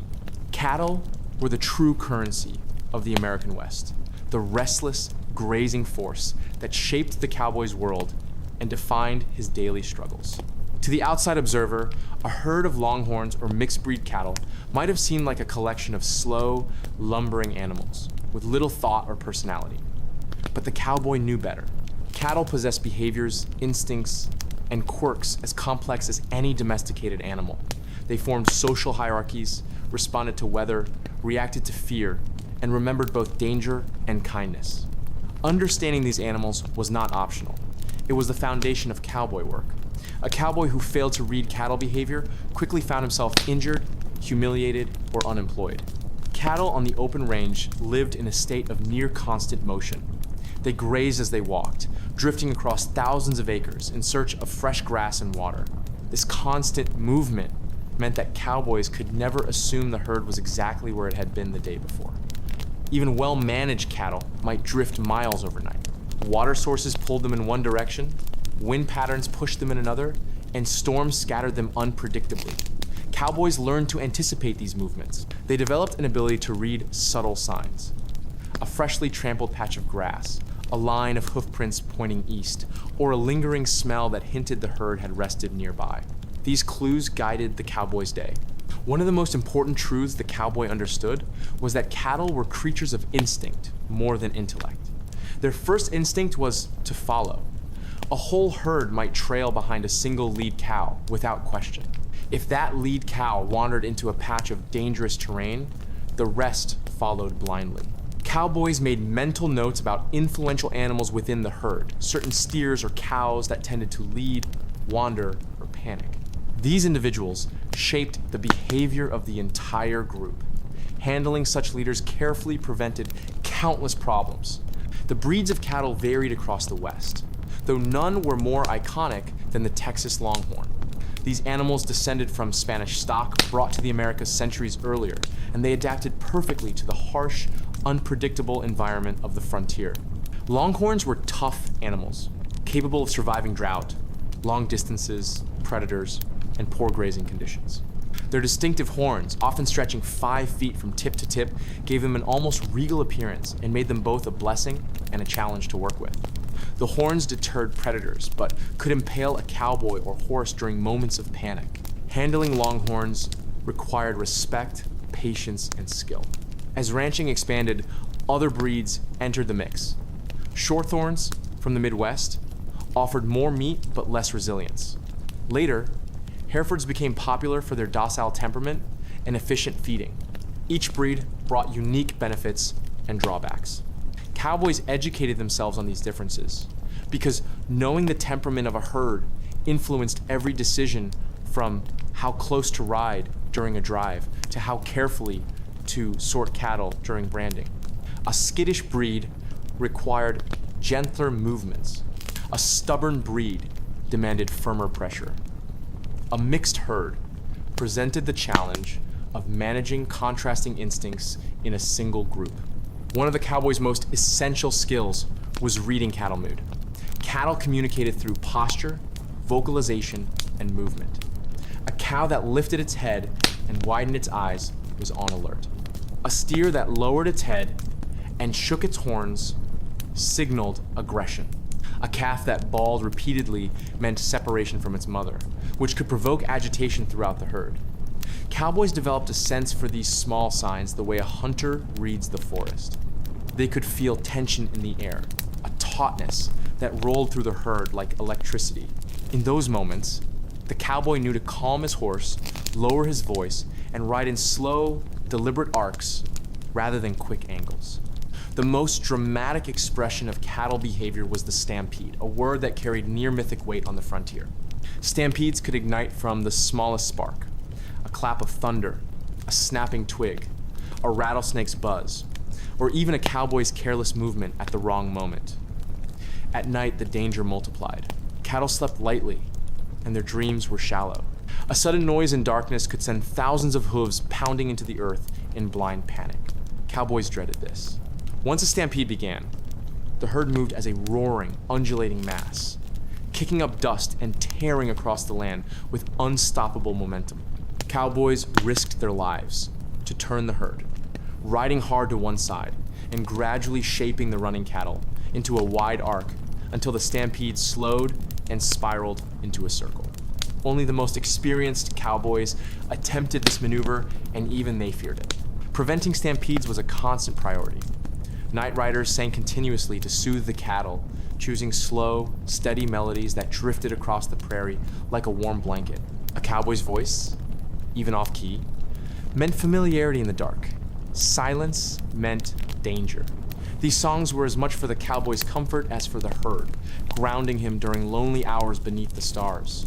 Beyond the drama of stampedes, cattle management required endless patience and physical effort. Sorting cattle, whether for branding, weaning, shipping, or separating strays, was one of the most labor-intensive tasks in ranch life. Cattle did not appreciate being sorted and rarely cooperated. Cowboys on horseback used precise movements to guide specific animals into temporary pens or chutes. A skilled cowboy could separate a single cow from the herd with smooth coordination of reins, body weight, and horse. The best cutting horses made this work easier, anticipating the cow's moves with uncanny accuracy. Branding was another essential ritual, a task that transformed unknown cattle into recognized property. It often took place in spring, when calves were young and the weather mild enough for recovery. Cowboys roped calves by hand, dragging them to the fire, where irons glowed red. The smell of burnt hair filled the air, mingling with dust and sweat. Despite the harshness of the process, branding was vital to prevent theft and establish ownership. Cowboys handled calves with surprising gentleness, aware that careless roughness slowed their growth or caused injury. Many cowboys recalled branding days with a mix of pride and exhaustion. It was hard work, but it united the outfit in shared purpose. Diseases posed another challenge. Before modern veterinary practices, cattle suffered from a range of illnesses that could devastate entire herds. Texas fever, spread by ticks, killed thousands and forced ranchers to adopt new strategies. Other ailments like bloat, hoof rot, and pneumonia required quick action. Cowboys were often amateur veterinarians, diagnosing conditions by sight and administering primitive remedies.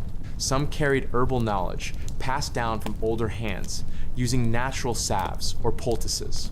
Others relied on isolation, separating sick animals to prevent outbreaks. Ranch owners expected cowboys to notice problems early, sometimes from nothing more than a cow's lowered head or unusual gait. Weather influenced cattle more than any other force. The animals felt the coming of storms before cowboys did. They grew restless when barometric pressure dropped, or when lightning flickered on the horizon. In winter, cattle drifted away from cold winds, seeking shelter in coulees or tree stands. Cowboys guided them, knowing that exposed cattle could freeze or suffocate in blizzards. During droughts, cattle wandered widely, driven by thirst. This forced cowboys to search for water sources, sometimes riding for hours across barren land. The welfare of the cattle determined the cowboy's schedule, his rest, and his risks. Their survival was his responsibility. Cattle also defined the cowboy's relationship with the land. They shaped grazing patterns, carved pathways through grasslands, and influenced where ranches set their boundaries.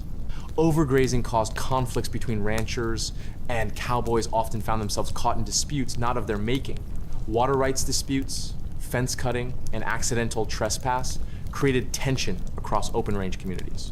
Cowboys occasionally acted as negotiators or scouts, assessing grazing conditions and reporting to ranch owners. Their knowledge of cattle behavior made them valuable advisors. Despite the hardships cattle created, cowboys felt a strange affection for the animals. They might curse a stubborn steer or mutter threats at an ornery cow, but they took pride in well-managed herds.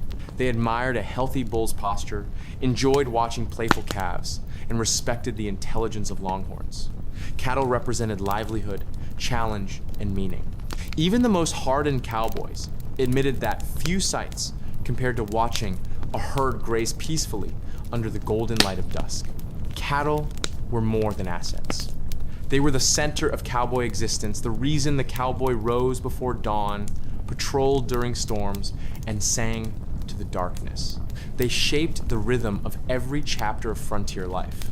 Without the cattle, there would be no cowboys, no drives, no ranching economy, no trail towns, and no legends of the American West. The cowboy's world revolved around the herd. Thousands of hooves, thousands of instincts, thousands of decisions to anticipate. In managing cattle, the cowboy found both purpose and peril, and it was this relationship between man, beast, and land that created the most iconic way of life in American history. A cowboy's gear was more than simple equipment. It was an extension of the man himself, a collection of tools shaped by countless hours of labor, trial, and hard-won experience. Everything a cowboy carried served a purpose and had been refined through generations of practical use. His gear was not decorative, nor was it chosen for show. It was selected, modified, and maintained with the single-minded goal of surviving long days, dangerous cattle, unpredictable weather, and rough terrain. Each piece of equipment carried stories, both personal and historical, and together they formed the iconic image of the American cowboy. The saddle was the centerpiece of everything. More than any other tool, the saddle determined how effectively a cowboy could ride, rope, or work cattle. A well-made saddle was both sturdy and comfortable, lasting years or even decades with proper care. Most cowboys preferred the high-backed, deep-seated stock saddle, a design that offered security during fast maneuvers and rough terrain. The saddle horn became essential for roping work, allowing a cowboy to dally his rope, wrapping the line around the horn to control a roped animal without being yanked out of the saddle. The fenders, stirrups, and cantle all worked together to distribute the cowboy's weight and allow for long hours without crippling fatigue. Saddles varied from region to region. The Texas-style saddle emphasized durability and roping functionality, while the earlier Spanish vaquero saddles influenced designs with ornate tooling and rawhide rigging. Many cowboys customized their saddles, adjusting stirrup lengths, replacing worn cinches, or adding saddle strings to secure bedrolls or slickers. The saddle was not simply a piece of leather, it was the cowboy's working throne, the platform from which he conducted nearly all aspects of his job. Next to the saddle, the cowboy's rope, often called a lariat or lasso, was his most vital tool.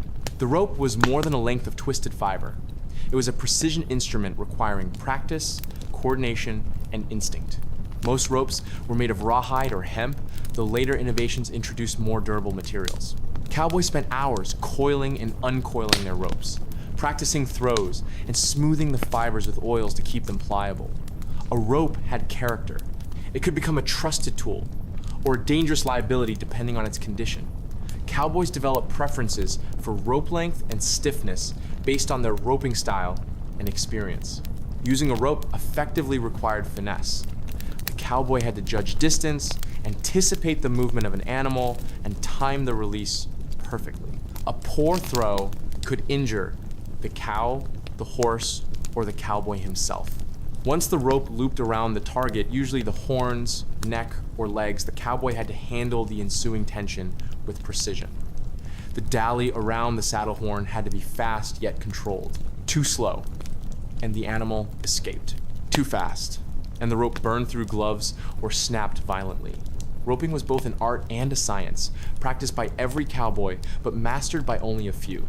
The cowboy's bridle, bit, and reins formed the communication link between horse and rider. Bridles varied from simple rawhide headstalls to intricately braided pieces crafted by experienced vaqueros. Bits ranged from gentle snaffles to more assertive curb bits, each reflecting the temperament of the horse and the skill of the rider. Cowboys spent long evenings cleaning and oiling these pieces, knowing that a poorly maintained bridle could break at a crucial moment. A bridle failure during a stampede, a chase, or a steep descent could cost a cowboy his life. On the cowboy's person, his most iconic piece of equipment was the wide-brimmed hat.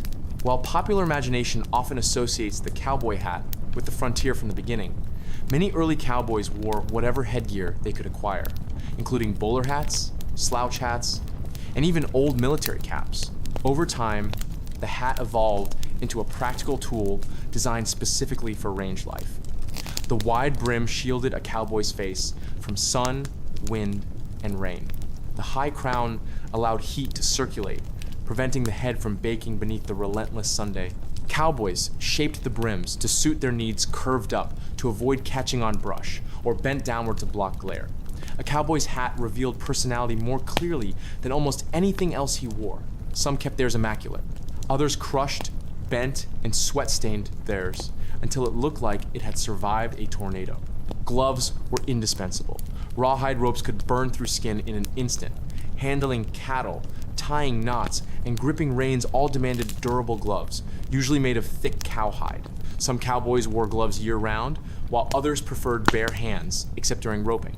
A cowboy's gloves often bore the marks of his work: cuts from horns, stains from sweat and blood, and worn edges where rope fibers rubbed repeatedly. Chaps were another essential tool, designed not for style, but for protection. Brush country was filled with mesquite, cactus, thorns, and sharp rocks that could slice a cowboy's legs or tear clothing. Leather chaps shielded against these hazards.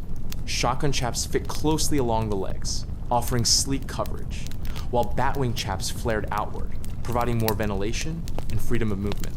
In wet areas, woolly chaps made of sheepskin kept the cowboy warm and dry. Whatever the style, chaps bore scratches and scars that told the story of countless hours spent riding through brutal terrain. The cowboy's boots were carefully crafted for functionality. High heels prevented the foot from slipping through the stirrup, while pointed toes made it easier to fit into narrow stirrups quickly. The tall shafts protected the lower leg from thorns and brush. Spurs attached at the heel served as a communication tool rather than a punishment. Skilled cowboys used spurs gently, offering subtle cues that refined the horse's movements. Aggressive spurring was frowned upon. It signaled inexperience or cruelty. Cowboys respected their horses too much to misuse such tools. A knife was another constant companion. Cowboys used knives for cutting rope, repairing gear, preparing food, and occasionally dealing with emergencies.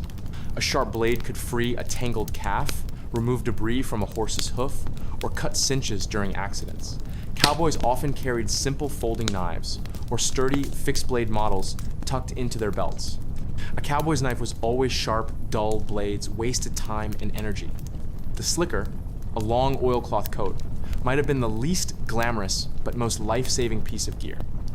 Weather on the open range changed abruptly. A clear sky at noon could darken into a violent storm by evening.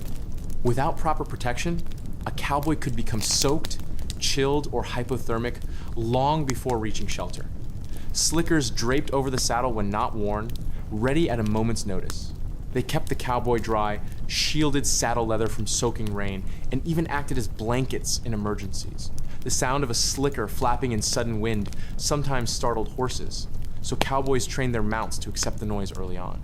Inside the saddlebag or tied behind the cantle, the cowboy carried other essentials: spare riata coils, horseshoe nails, extra gloves, jerky, matches, and sometimes a small sewing kit for mending clothing or gear. These small items made the difference between an inconvenience and a crisis. Cowboys learned to travel light, but always carry what mattered. The branding iron, though not used daily, symbolized ownership and ranch identity. Each ranch had unique brands registered with territorial or state authorities to prevent theft. Branding irons were heated in open fires during branding season, their shapes glowing red. Cowboys handled the irons with respect, knowing that a misplaced brand could cause legal disputes or mar an animal permanently. Branding tools reflected ranch pride. Some outfits commissioned elaborate designs. Even the bedroll was a tool in its own right. Cowboys slept on the ground, exposed to the elements, and their bedrolls provided the only comfort they knew on the trail. Typically constructed from canvas, with a wool blanket inside, the bedroll protected against wind, rain, and cold nights. Cowboys rolled them tightly each morning, tying them behind the saddle. A good bedroll lasted years, absorbing the sweat, dust, and memories of countless campsites. Finally, though Hollywood often exaggerated the idea of cowboys constantly armed, many did carry firearms. These were tools, not toys. A revolver or rifle served multiple functions: predator control, signaling, dispatching injured animals, or self-defense in rare but dangerous situations. Guns were not flaunted or celebrated. A cowboy valued skill and caution over bravado. The cowboy's equipment was a living system, shaped by tradition, necessity, and environment. Each piece had been tested by generations of hands before him. Cowboys respected their gear because their lives depended on it. Everything they carried, every strap, buckle, stitch, and knot, played a role in the vast, intricate dance of cattle, horses, land, and man. In the end, a cowboy's gear told the story of his work. The worn saddle, the frayed rope, the scarred chaps, and the sun-faded hat were badges of a life lived hard but skillfully. Through gear, the cowboy expressed discipline, craftsmanship, and pride. And though the tools of the trade changed over the years, the essence of cowboy equipment remained the same: practicality, durability, and a deep connection to the unforgiving world of the open range. Of all the forces that shaped a cowboy's life, none exerted more influence than the weather. It was the silent ruler of the open range, unpredictable, indifferent, and often merciless. The cowboy learned early that weather dictated everything: the movement of cattle, the condition of horses, the success of the day's work, and sometimes the survival of the men themselves. While the ranch boss might issue orders, and the trail boss might plan a route, the weather held ultimate authority. Cowboys developed a relationship with the elements that bordered on reverence, as though the sky were an old, moody companion, whose moods they could neither control nor ignore. Weather on the frontier had a way of revealing the land's true nature. The open plains seemed serene on calm days, with endless blue skies stretching above rolling grasslands. Yet this tranquility was deceptive. In calm weather, cowboys worked efficiently, riding with relaxed posture, speaking in easy tones, and enjoying steady, predictable herding. But they never forgot that clear skies could darken instantly. A wall of storm clouds could rise like a mountain on the horizon, swallowing sunlight and transforming the world in minutes. The cowboy's eye instinctively scanned the heavens, trained to spot even the slightest change in color, shape, or wind direction. Summer brought heat that tested man and beast alike. Temperatures soared under the relentless sun, turning saddles into ovens and drying out water sources that cattle depended on. The prairie shimmered with mirages, distant pools of false water that lured cattle forward. Cowboys rode through these oppressive conditions with sweat running into their eyes, dust clinging to their shirts, and the air so hot that it felt like breathing through a wool blanket. Horses panted heavily, their coats dark with sweat.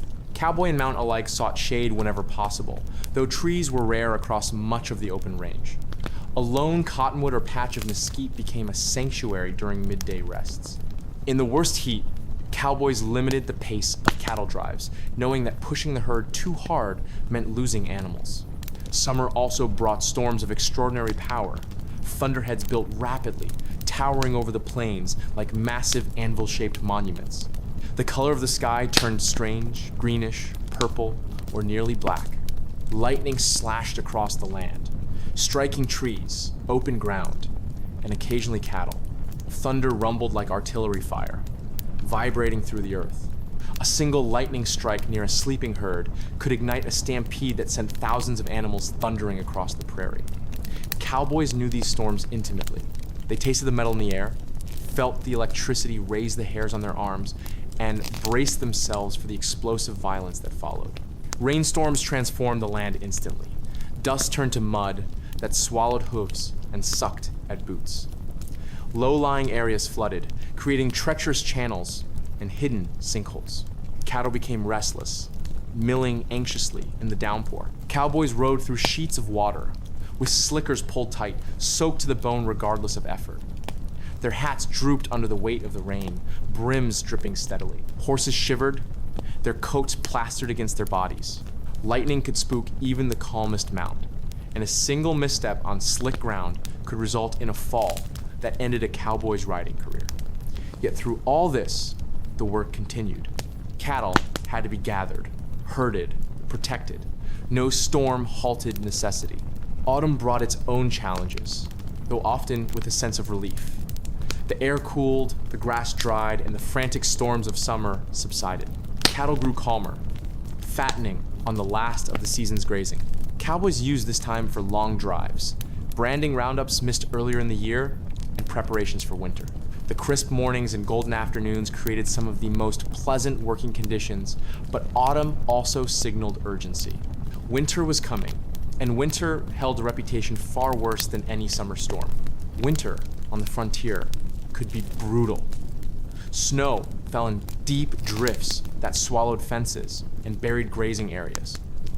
Temperatures plunged so low that breath froze in the air and metal equipment burned to the touch. Water sources iced over, forcing cowboys to break ice repeatedly so cattle could drink. Horses struggled through knee-deep snow, each step slower than the last. Cowboys wrapped scarves around their faces, pulled hats low, and wore every layer they owned, yet still felt the cold seep through. Frostbite was common. Hypothermia was a constant threat. Nights were the worst. The prairie wind cut through canvas bedrolls like a knife, and cowboys often slept fitfully, waking to stamp their feet or rub life back into stiff hands. Blizzards were the most feared. They descended rapidly, sometimes within minutes, reducing visibility to near zero. Snow whipped sideways, erasing landmarks and smothering sound. Temperatures plummeted. Cowboys caught in blizzards faced deadly choices. If they dismounted, they risked losing their horse in the whiteout. If they stayed mounted, they risked drifting miles off course. Many cowboys survived because their horses, far more attuned to the land, kept walking until they found shelter. Others did not survive at all. Blizzards scattered cattle across vast distances, burying calves, freezing older animals, and undoing months of careful management. Cowboys spent days after such storms searching for survivors. Spring was unpredictable.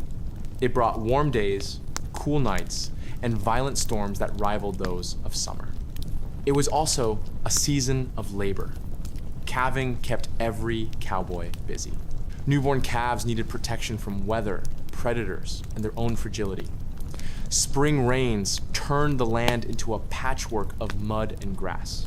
Cowboys rode through it all, tending cows in labor, rescuing calves stuck in bogs, and rounding up animals that wandered during storms. Despite the challenges, spring carried a sense of renewal. Grass returned, rivers swelled, the land felt alive again. Cowboys took satisfaction in seeing the herd grow, knowing that each healthy calf represented the future of the ranch. The cowboys' relationship with the elements went beyond simple endurance.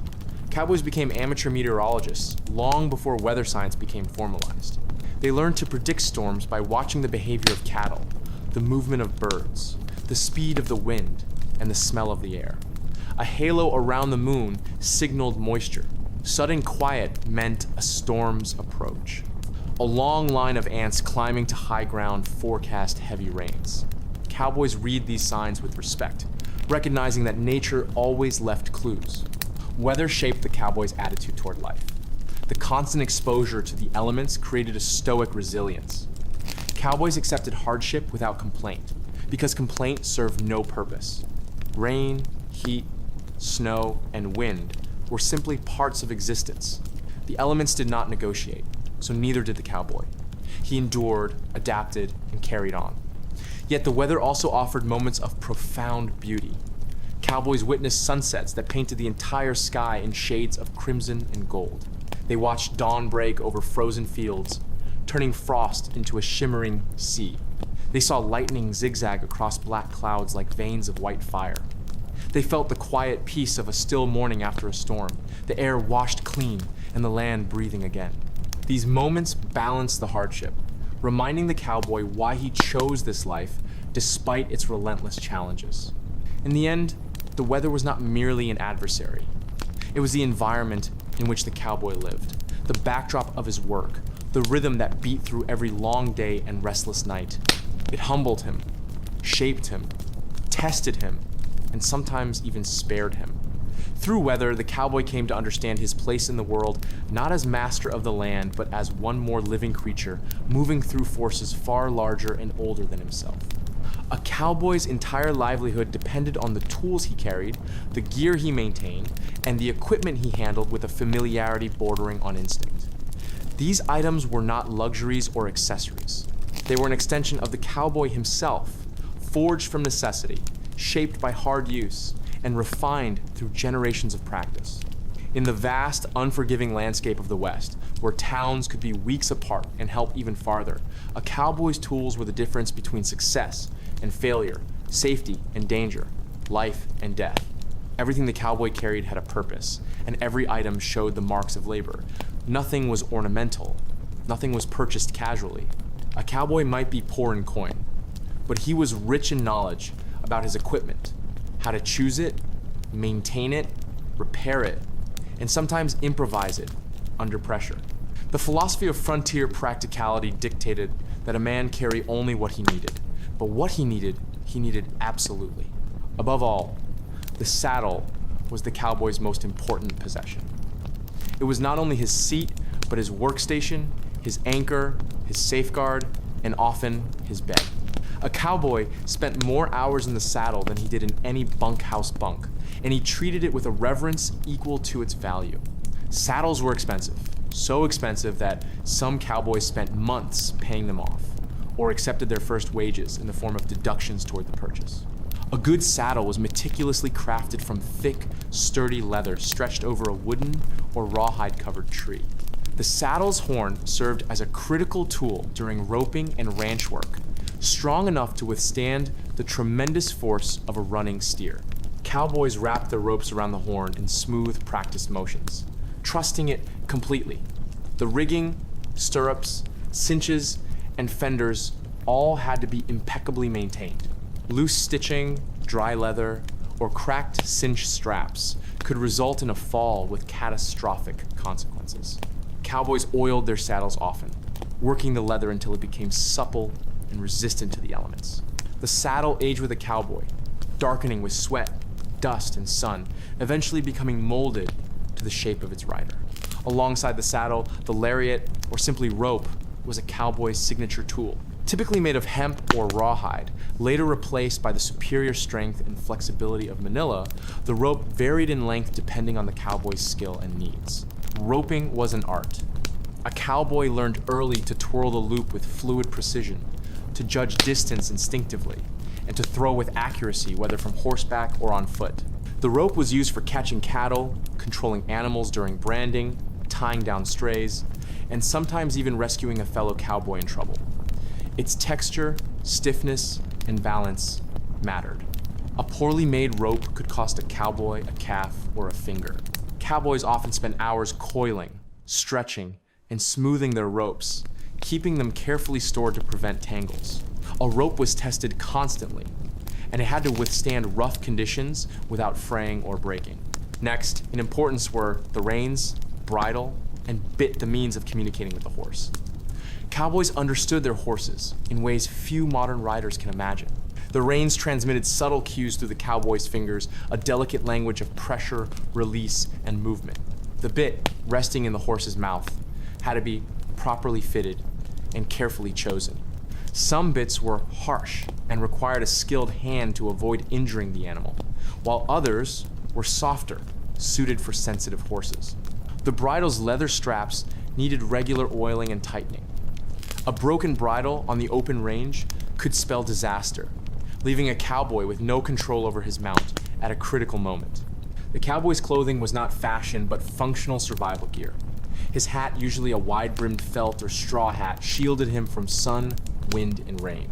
A good hat kept the sun out of his eyes, deflected rain from his face, and sometimes served as a scoop for watering a horse. Hats were so valuable that losing one in high winds meant risking the chase to retrieve it. Cowboys shaped their hat brims by hand, customizing them to personal preference and regional style. Over time, the hat took on the dust and character of the cowboy's travels, becoming as distinctive as a signature. Boots were equally essential. Made from tough leather, with pointed toes and high heels, they slipped easily into stirrups while preventing the foot from pushing too far through. The raised heel kept the cowboy secure when riding over rough terrain or roping cattle at high speed. The stitching and tooling on the boots were not merely decorative, they reinforced the leather and protected against wear. Spurs, attached to the heels, allowed the cowboy to communicate with his horse using subtle cues. Contrary to popular myth, spurs were not used harshly.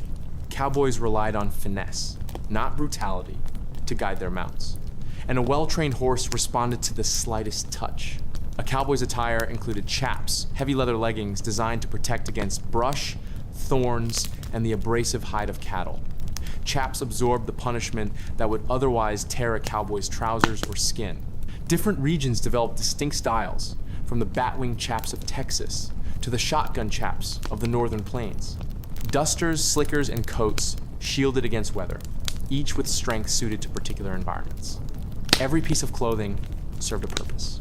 The bandana or neckerchief, often dismissed as a simple accessory, was one of the cowboy's most versatile tools. It protected the face from dust, shielded the neck from the sun, served as a sweat rag, substituted as a bandage, and even acted as a makeshift water filter. Cowboys wore their bandanas in dozens of ways, adjusting them according to weather, workload, or need. The bandana was the Swiss Army knife of clothing light, simple and indispensable. Knives were another essential tool. Every cowboy carried at least one, often two. Knives were used for cutting rope, preparing food, cleaning hooves, carving wood, repairing gear, and, in emergencies, defending oneself. A cowboy's knife had to be sturdy, sharp, and accessible. Many preferred folding knives, though fixed blade knives were common for heavier tasks. The blade's edge was maintained carefully, sharpened on stones, carried in pockets or saddlebags. Speaking of saddlebags, these containers held the cowboy's entire traveling world.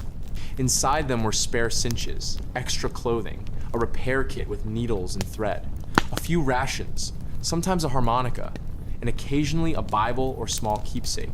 These bags were not spacious, forcing cowboys to choose their belongings wisely. Every item had to earn its place. Beyond personal tools, cowboys also relied on ranch equipment such as branding irons, drag ropes, corral gates, and wagon supplies. Branding irons were heated in fires until glowing red. Each ranch had its own brand, uniquely designed to mark ownership. Brands were valuable, legally protected symbols, and branding required precision. A misbranded animal could lead to disputes or accusations of theft.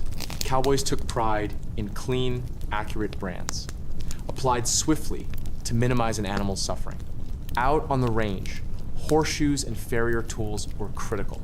A thrown shoe could lame a horse, stranding a cowboy miles from camp. Many cowboys learned the basics of horseshoeing, capable of removing a damaged shoe, fitting a new one, and securing it with nails using a rasp, clincher, and hammer. This knowledge prevented countless accidents and ensured the horse remained able to work. Firearms, though not used daily in the way popular culture suggests, were nonetheless vital. A cowboy's gun was a pragmatic tool, not a symbol of bravado.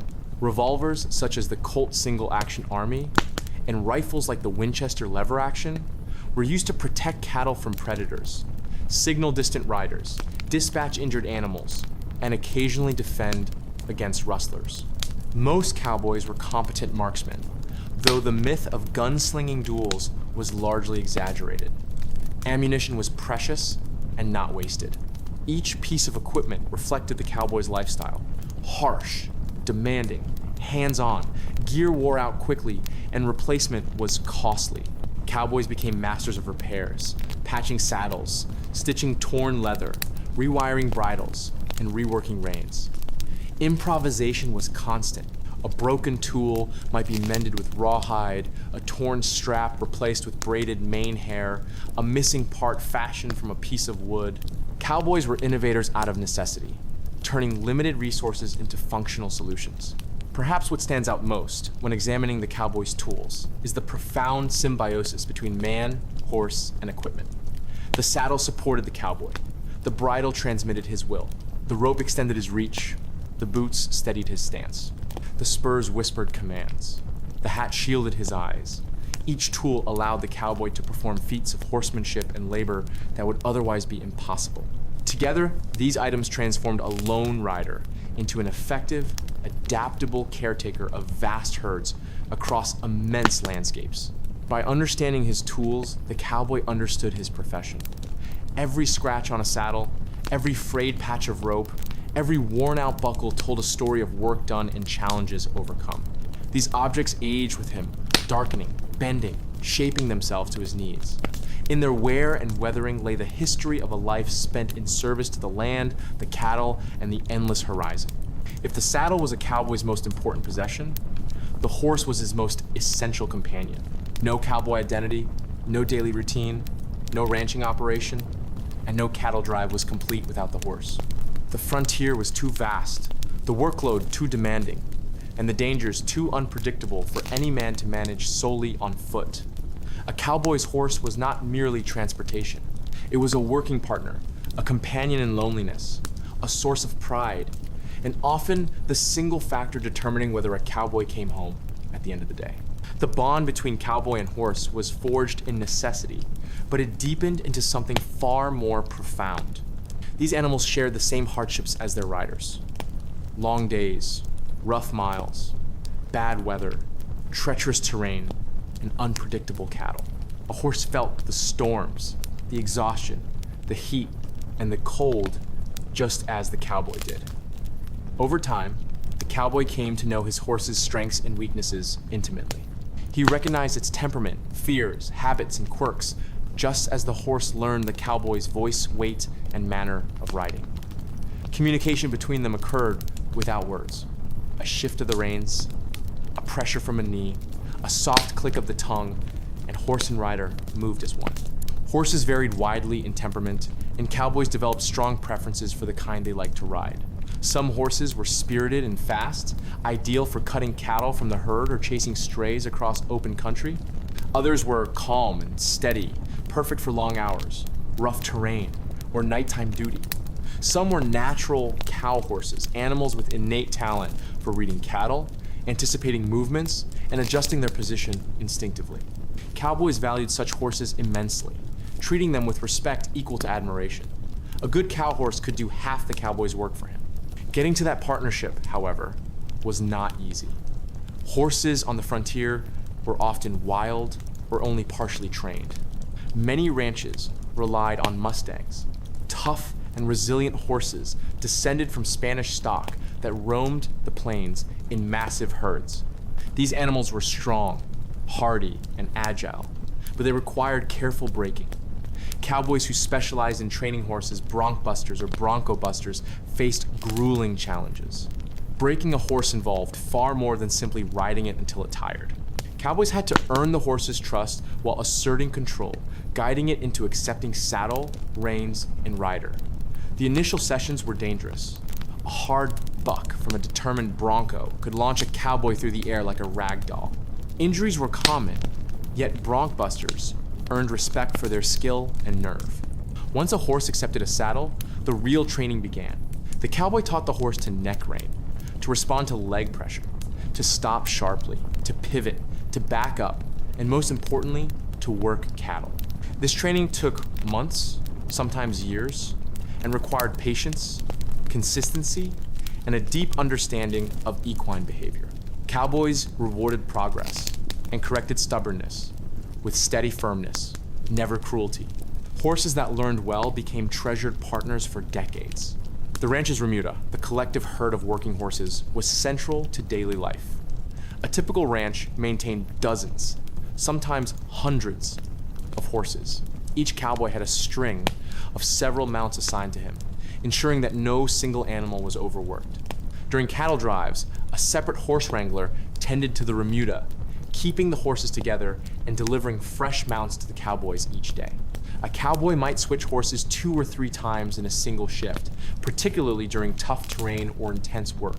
Because of this, cowboys knew all the horses in their strings by name, personality, and physical traits. A cowboy's saddle horse was expected to handle tasks ranging from everyday riding to sudden bursts of speed. Cutting horses trained to separate cattle from the herd displayed astonishing agility, pivoting on their hindquarters and darting side to side with speed that tested even the best riders. Rope horses had to brace their bodies against the weight of a lassoed steer, often planting their hooves so firmly that dust plumed around them as they strained. Night horses were chosen for their calmness and sure-footedness, capable of carrying a half-asleep rider in darkness without panicking. Each horse in a cowboy string served a purpose, and a cowboy treated them accordingly. Horses required constant care. After long rides, a cowboy walked his horse to cool it down gradually, preventing muscle cramps. He watered the horse slowly, avoiding the risk of bloating or colic. He brushed dust from its coat, checked for sores under the saddle, and cleaned its hooves. He inspected the horse's legs for swelling or cuts, knowing that a minor injury could worsen quickly. Horses' diets had to be monitored. Too much grain caused digestive problems. Too little left the horse weak. During winter, horses needed extra feed to withstand the cold. In summer, they needed frequent water breaks to avoid heat exhaustion. Cowboys learned the signs of sick horses, drooping heads, dull eyes, labored breathing, and acted quickly. Despite all the care, horses suffered injuries that sometimes forced cowboys into difficult decisions. A horse that stepped into a prairie dog hole could break a leg, requiring immediate euthanasia to end its suffering. Cowboys dreaded these moments, treating them with solemn respect. Losing a horse was like losing a partner, and the emotional weight lingered long after the event. Cowboys buried their horses when possible, marking the grave with stones or a simple wooden cross. Certain horses became legendary on ranches. Stories circulated about mounts that saved cowboys from danger horses that outran stampedes, climbed impossible slopes, swam flooded rivers, or stood firm while the cowboy fought a stubborn steer. A good horse carried its rider through hailstorms, deserts, mountains, and battles with wild cattle. Many cowboys claimed their horses sensed danger before they did. Horses stopped suddenly when the ground ahead was unstable. They pricked their ears when predators lurked. They snorted warnings during storms or refused to cross ice they knew would not hold. The bond grew deeper on the trail, where cowboy and horse spent weeks together. During night shifts, a cowboy hummed or sang softly, both to soothe the cattle and to comfort his mount. Horses recognized these melodies, relaxing under the familiar rhythm. At dawn, The cowboy saddled the same horse he trusted with his life, patting its neck and murmuring reassurance while tightening the cinch. The horse, in turn, greeted the cowboy with quiet acceptance, ears flicking, breath steaming in the cold morning air. There were rare moments of joy that balanced the harshness of work. Cowboys sometimes raced their horses across flat stretches of prairie, laughing as hooves thundered and wind whipped past. They performed informal contests of roping, cutting, and agility, testing their mount's abilities while showcasing their own skills. These moments forged pride between rider and horse. A cowboy boasted not about his own prowess, but about the quality of his horse. In the harsh light of the frontier, the cowboy's reliance on his horse illuminated a truth often overlooked. Without horses, the cowboy era would not exist. Cattle drives would be impossible. Ranching operations would be crippled. Survival itself would be in jeopardy. The horse was more than a symbol of the West. It was its beating heart. Through the long years of labor, the countless trails traveled, the storms weathered, and the dangers confronted, the cowboy's horse remained steadfast. It shared every mile, endured every hardship, and stood alongside the cowboy in silence and loyalty. In many ways, the story of the American cowboy is not complete without the story of his horse. Together, they carved a life in a land that demanded courage, resilience, and trust. To understand the life of a cowboy, one must understand cattle not just as livestock or property, but as living, unpredictable creatures that shaped every moment of frontier labor. Cattle were the center of the ranching world, the source of both livelihood and identity. The reason cowboys rode long miles, braved danger, and endured exhausting days under sun, storm, and snow. Without cattle, there would have been no cowboys. It was the nature of the animals themselves, their temperament, instincts, fears, and patterns that determined the cowboy's routine and defined his expertise. Cattle on the open range were not the domesticated, docile animals familiar today. They were tough, wiry, resilient creatures, shaped by years of survival in harsh conditions. Many had Spanish or Mexican ancestry, descended from longhorn stock that roamed freely for generations. These cattle were smaller but far hardier than modern breeds, capable of traveling immense distances with minimal water or feed. Their distinctive horns, often spanning several feet, served as weapons against predators and tools for defending themselves in herd disputes. Cowboys respected longhorns for their durability, independence, and, at times, sheer stubbornness. A cowboy needed to know cattle the way a sailor knew the sea. He understood their moods by reading the angle of their heads, the tension in their legs, the flick of their tails, or the way their ears twitched. He learned to distinguish a spooked animal from a sick one, a restless cow from an aggressive steer, a calf in distress from one simply searching for its mother. This sensitivity was not taught in books, but absorbed through long hours in the saddle, moving with the herd, watching, listening, learning the subtle language written in muscle, movement, and sound. One of the first lessons every cowboy learned was that cattle were creatures of habit. They followed established trails, migrated toward familiar water sources, and formed loose hierarchies within the herd.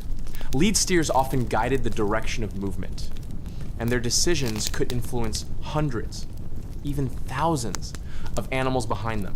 A wise cowboy kept an eye on these leaders, understanding that steering them gently could direct the entire herd without force. But when the lead cattle panicked, chaos followed. Cattle possessed a flighty, herd-driven instinct. When startled, they reacted instantly, often without direction or sense. A sudden noise, a flash of lightning, a rustle in tall grass, or the scent of a predator could ignite fear in a single animal. That fear spread rapidly, rippling through the herd like a shockwave. The result could be devastating: the dreaded stampede. In a stampede, the herd moved as a single, thundering mass. Hooves pounding the earth with a sound like distant thunder that grew louder with every second. Dust erupted in giant clouds, obscuring vision. The ground shook beneath the weight of thousands of pounds of muscle and bone in motion. Cowboys had to react instantly, mounting their horses and racing alongside the moving mass, trying to hook the herd into a slow arc that would spiral inward and eventually bring the animals to a stop.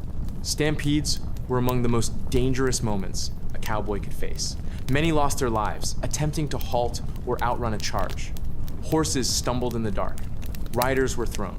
Some cowboys fell directly into the path of the herd, disappearing into the storm of hooves and dust. Others survived only because their horses, trained and experienced, knew how to maneuver beside the rushing cattle with instincts sometimes sharper than their riders. But stampedes were only one challenge among many. Daily interactions with cattle required constant vigilance. An irritated or territorial bull could charge without warning, lowering its head and using its massive weight as a battering ram. Even cows could become aggressive when protecting newborn calves. Cowboys learned to watch for warning signs: flattened ears, raised tails, pawing hooves, or a sudden, rigid posture signaling imminent danger. Experienced cowboys moved deliberately, avoiding sudden gestures that might provoke an attack. Cattle also tested cowboys with sheer unpredictability. A steer might suddenly break from the herd and dash toward rough terrain, forcing a cowboy and horse to pursue at full speed over dangerous ground. A cow might hide her calf in thick brush, requiring the cowboy to dismount and retrieve it, risking a charge from its protective mother. During roundups, cattle packed tightly together, kicking and pushing, their weight pressing dangerously against fences or corral gates. Cowboys needed to anticipate pressure points, preventing injuries to both animals and themselves. Sorting cattle was another test of skill. During roundups or brandings, cowboys separated cattle by age, brand, sex, or ownership. This work required finesse, not brute force. The cowboy and his horse worked in harmony, reading each other and the cattle simultaneously. A good cutting horse anticipated the movements of individual cows, weaving with lightning reflexes while the cowboy stayed steady in the saddle, guiding the animal through small shifts in weight and rein pressure. The process was a dance of precision in a chaotic environment. Calving season brought its own challenges. Newborn calves were fragile, and many complications required cowboy intervention. A calf struggling to breathe, a cow unable to deliver, or a newborn separated from its mother during a storm demanded immediate action. Cowboys spent long hours assisting births, wiping mucus from calves' noses, stimulating them to breathe, guiding mothers to their young, and sometimes bottle-feeding weak newborns.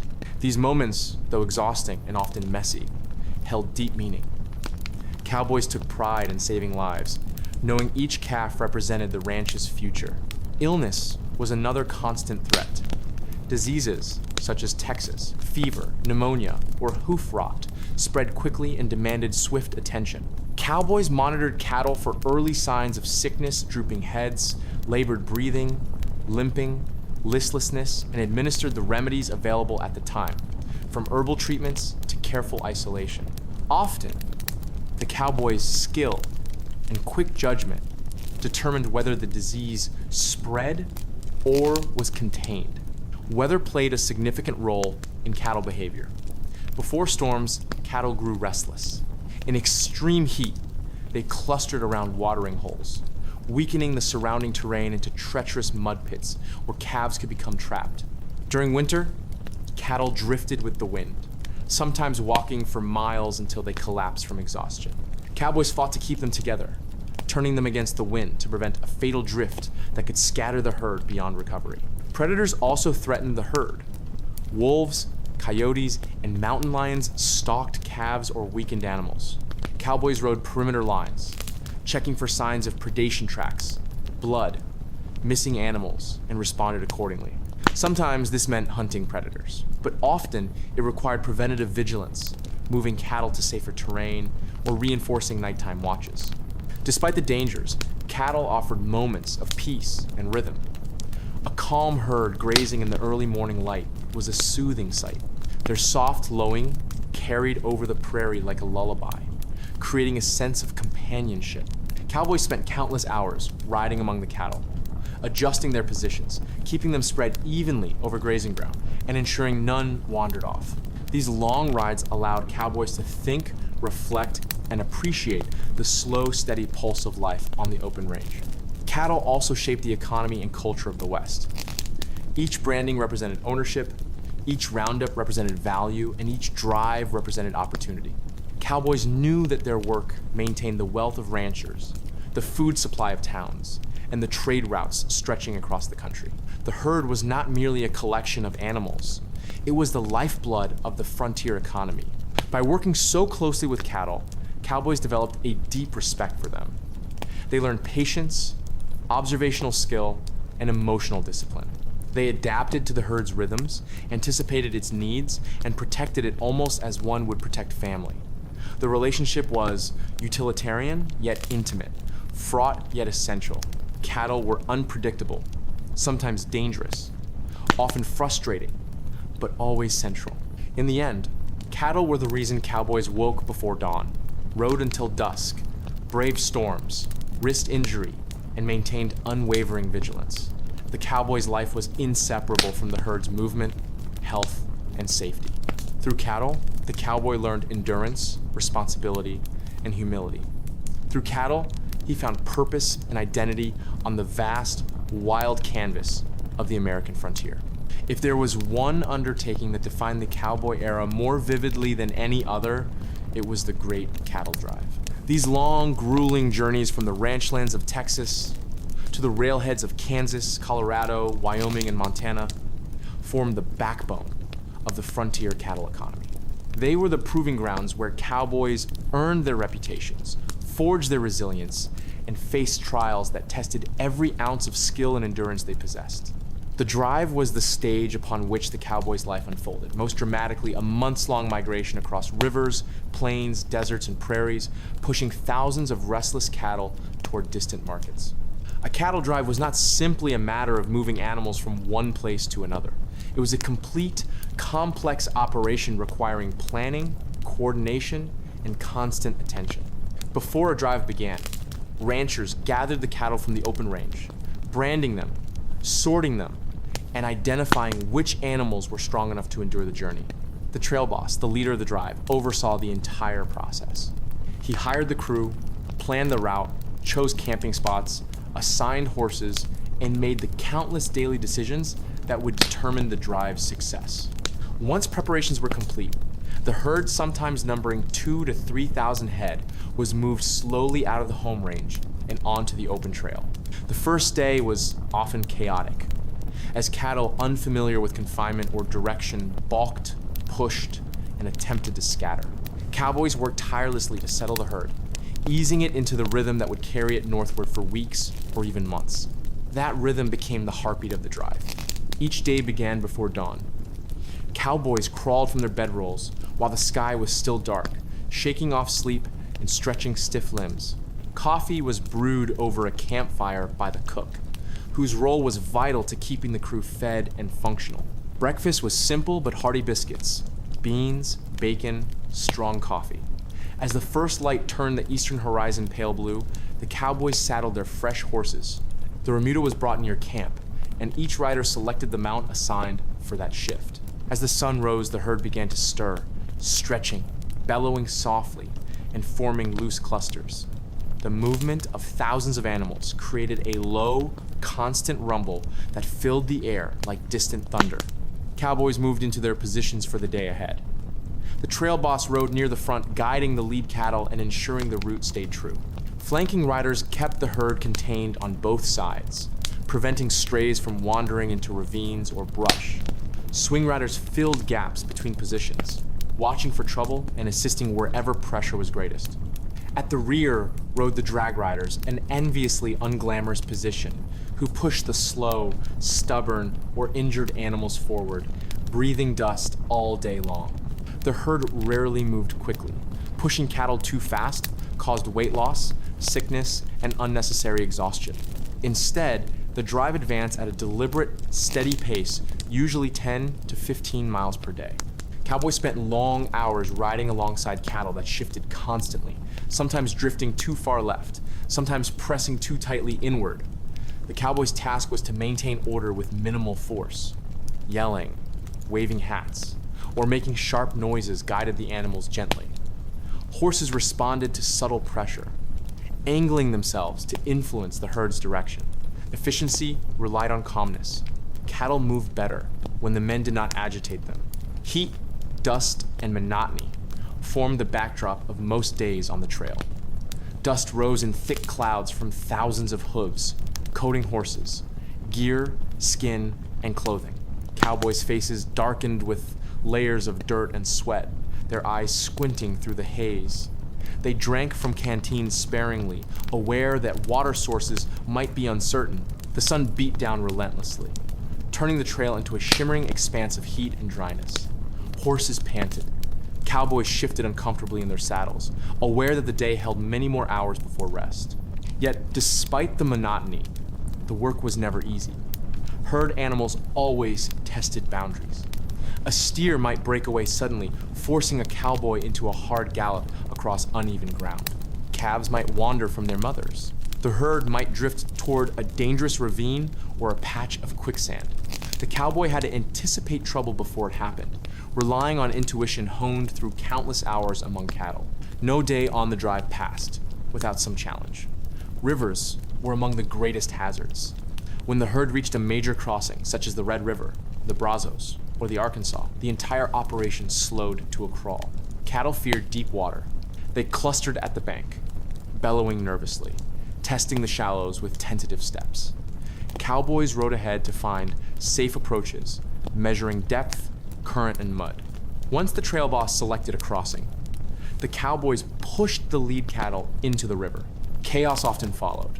Some animals turned back, slamming into those behind them. Others panicked midstream, swimming wildly or losing footing in strong currents. Calves were especially vulnerable. Cowboys rode into the water, guiding the herd across while avoiding whirlpools, drop-offs, and submerged logs. Horses swam powerfully, their hooves kicking beneath the surface, while their riders leaned forward to maintain balance. On treacherous crossings, cowboys risked drowning as much as their animals did. Storms posed another constant threat. A sudden burst of thunder or lightning could scatter the herd instantly. If a stampede began, cowboys mounted in seconds, racing alongside the rushing wall of cattle. These nighttime stampedes were the most terrifying nothing but darkness, dust, and the thunder of hooves. Cowboys relied on their night horses, trained to stay calm and navigate in near-blind conditions.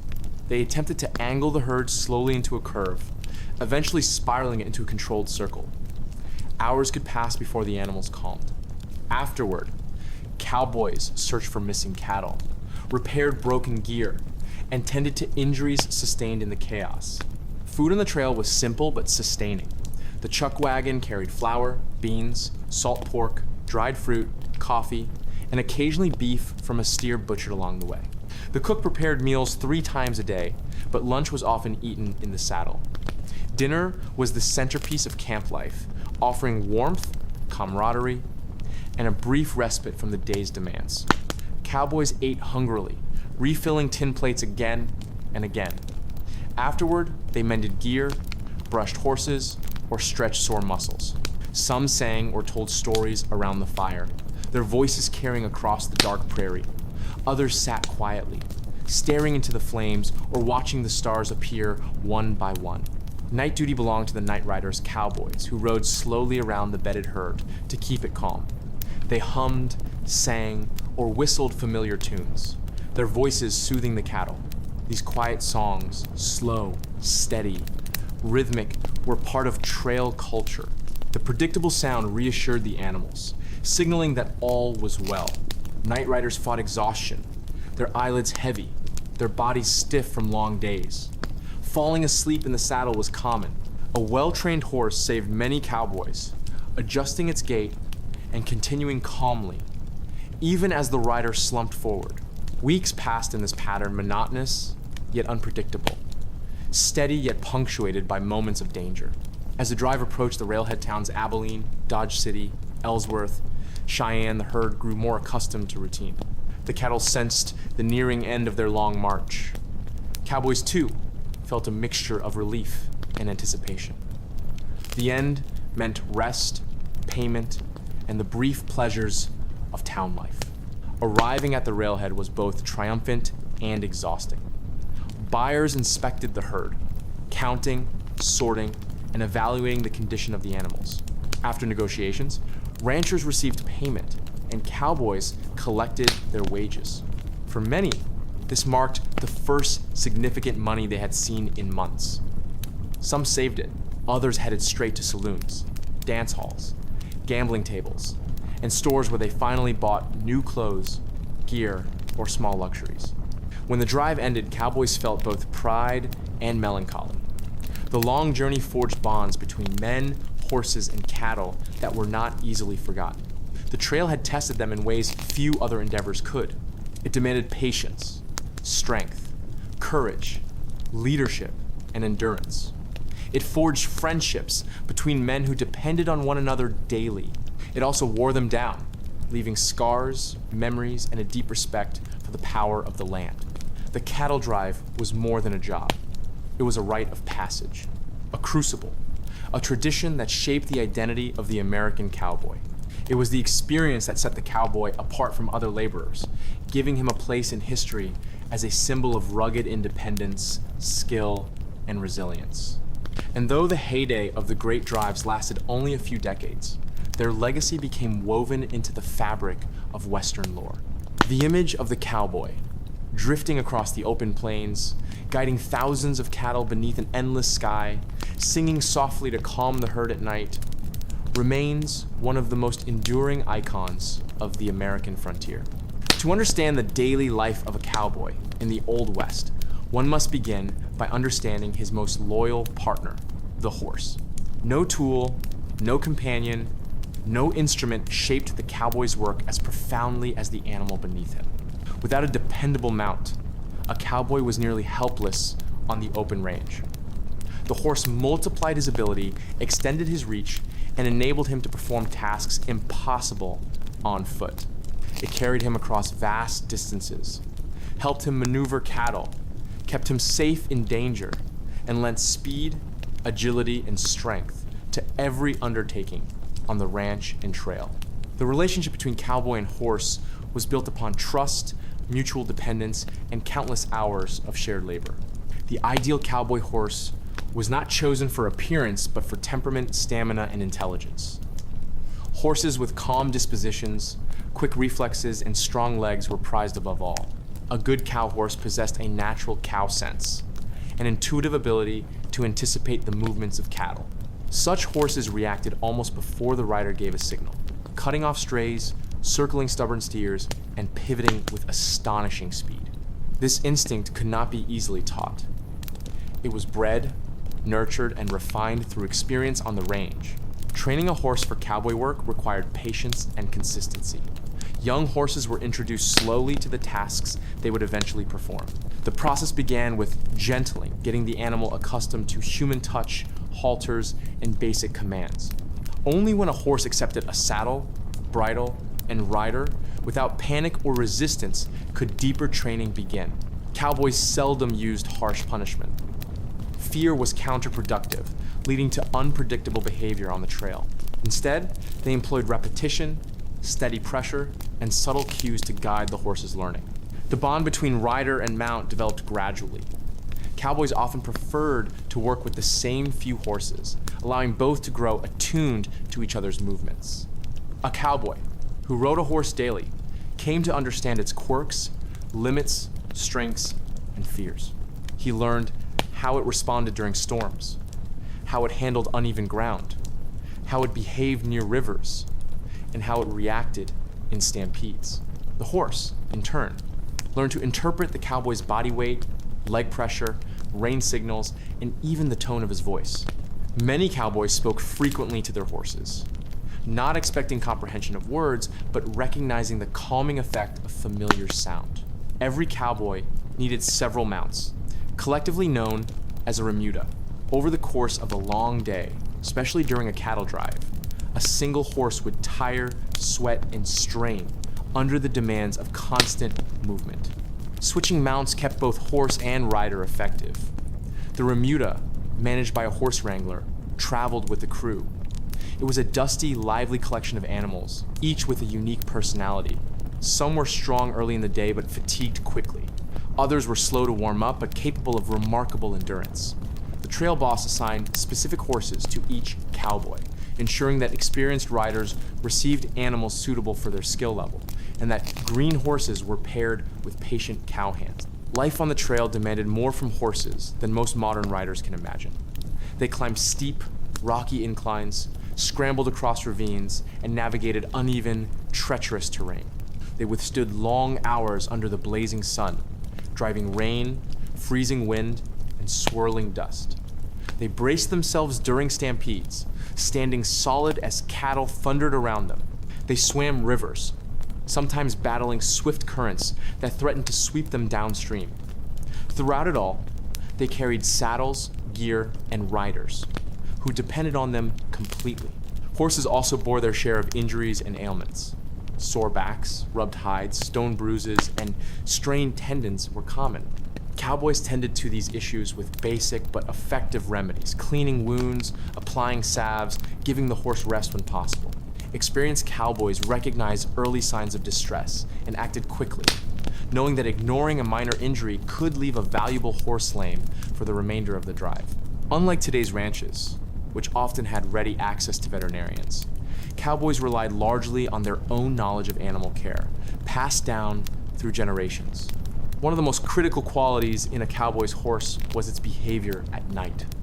During a stampede or sudden disturbance, a steady mount could mean the difference between life and death.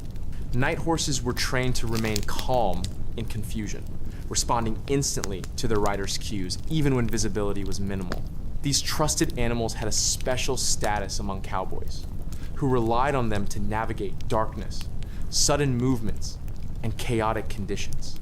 A cowboy who rode night guard around the bedded herd often developed an especially deep bond with his mount. Horses were not merely tools, they were companions. Cowboys spent more time with their horses than with other people, especially during long drives. They cleaned their hooves, brushed their coats, and checked their tack daily. After a brutal ride, a cowboy might loosen the cinch and rub his horse's neck with gentle appreciation. When a horse performed exceptionally well cutting a runaway steer or holding steady during a stampede, the cowboy often spoke praise aloud, patting the animal's flank with genuine affection.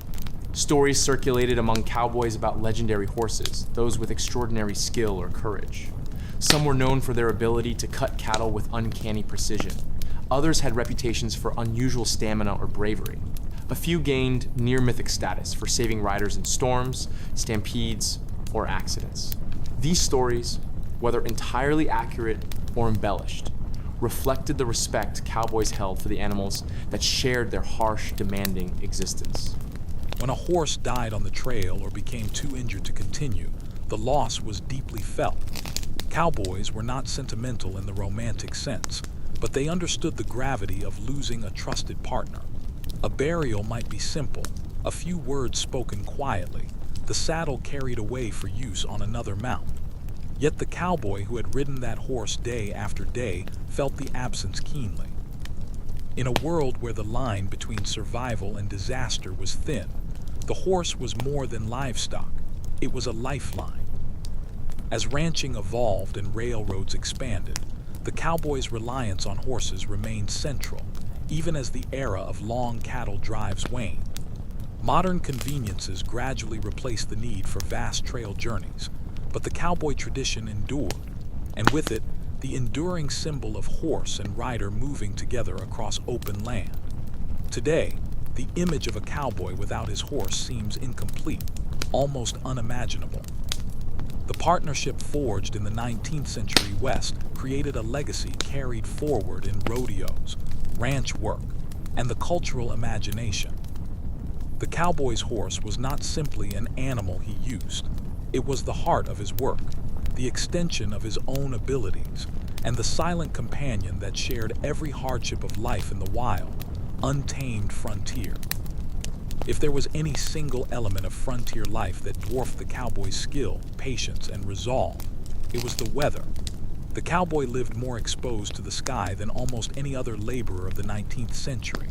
He had no office, no roof, no steady shelter. His workplace stretched across thousands of open miles, and the ceiling above him was the unbroken sky, capable of delivering beauty, peace, terror, and destruction, sometimes all within a few hours. To be a cowboy was to develop an intimate, almost instinctive awareness of the weather. The seasons shaped his year, and every shift in the wind carried meaning. The American West was a land of extremes. Summers blazed with punishing heat that cracked the earth, dried up water holes, and turned grass brittle and tan.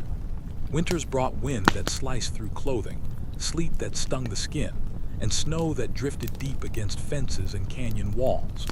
The transitional seasons, spring and autumn, offered their own challenges, with storms that rolled across the plains in towering walls of dark cloud and cold fronts that dropped temperatures dramatically within minutes.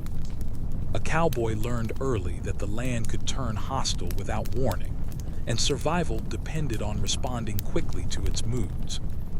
Every morning on the range began with a quick, silent assessment of the sky. Cowboys studied clouds, wind direction, and the faint color of the horizon. A pale, washed-out dawn often predicted heat. A low-hanging bank of clouds to the west could signal afternoon storms. Sudden gusts of wind sweeping from the north meant a cold front was bearing down. These signs were not merely observations. They determined the day's tasks. A trail boss might wait across a river if he sensed rain approaching. A ranch foreman might push the crew to finish mending fences before a storm hit. Cowboys lived according to the weather, not the calendar. Summer brought dangers that were both immediate and exhausting. The heat on the plains was merciless, especially in Texas, New Mexico, and Arizona. Temperatures soared well above 100 degrees, and the open range offered little shade beyond sparse mesquite or cottonwood trees near rivers. Cowboys spent long hours exposed to the sun, their clothing soaked with sweat, their lips cracking, their eyes narrowed against glare. Horses fatigued quickly, requiring more frequent water breaks. Cattle, too, suffered under such heat, bunching together in the shade of whatever small groves they found, moving sluggishly and panting heavily. But heat itself was not the most feared threat of summer. Lightning was. Plain storms rose with astonishing speed. What began as a distant line of clouds could become an immense thunderhead in less than an hour. Cowboys watched these anvil-shaped giants warily. They knew that lightning could strike miles ahead of the storm, hitting the ground in random, deadly bolts. Herds were easily startled by thunder, and a single lightning strike near the cattle could ignite a stampede. Horses flinched at sudden flashes, and riders felt vulnerable on open ground, carrying metal gear that offered little comfort during a storm. Many cowboys told stories of lightning strikes that killed animals instantly or knocked riders unconscious. Surviving such moments became badges of experience, grim reminders of the power they lived under. The arrival of a summer rainstorm could feel almost like an enemy attack. Winds whipped across the grasslands with violent force, flattening vegetation, bending trees, and lifting dust from the earth. The smell of ozone filled the air. Thunder rolled in deep, resonant waves that vibrated in the chest. Sheets of rain fell so heavily that visibility dropped to a few feet. Horses turned their heads away from the assault, and cattle bawled anxiously. Cowboys scrambled to calm the herd, using their voices and steady movements to keep panic from spreading. Even experienced hands felt tension coil in their stomachs during these moments, knowing that the line between order and chaos was thin. When the storm passed, the land often looked transformed. The air cooled. The ground turned muddy, sucking at hooves and creating treacherous footing. Rivers swelled suddenly, overflowing banks that were dry the day before. Even a small creek could become broad and dangerous after a storm.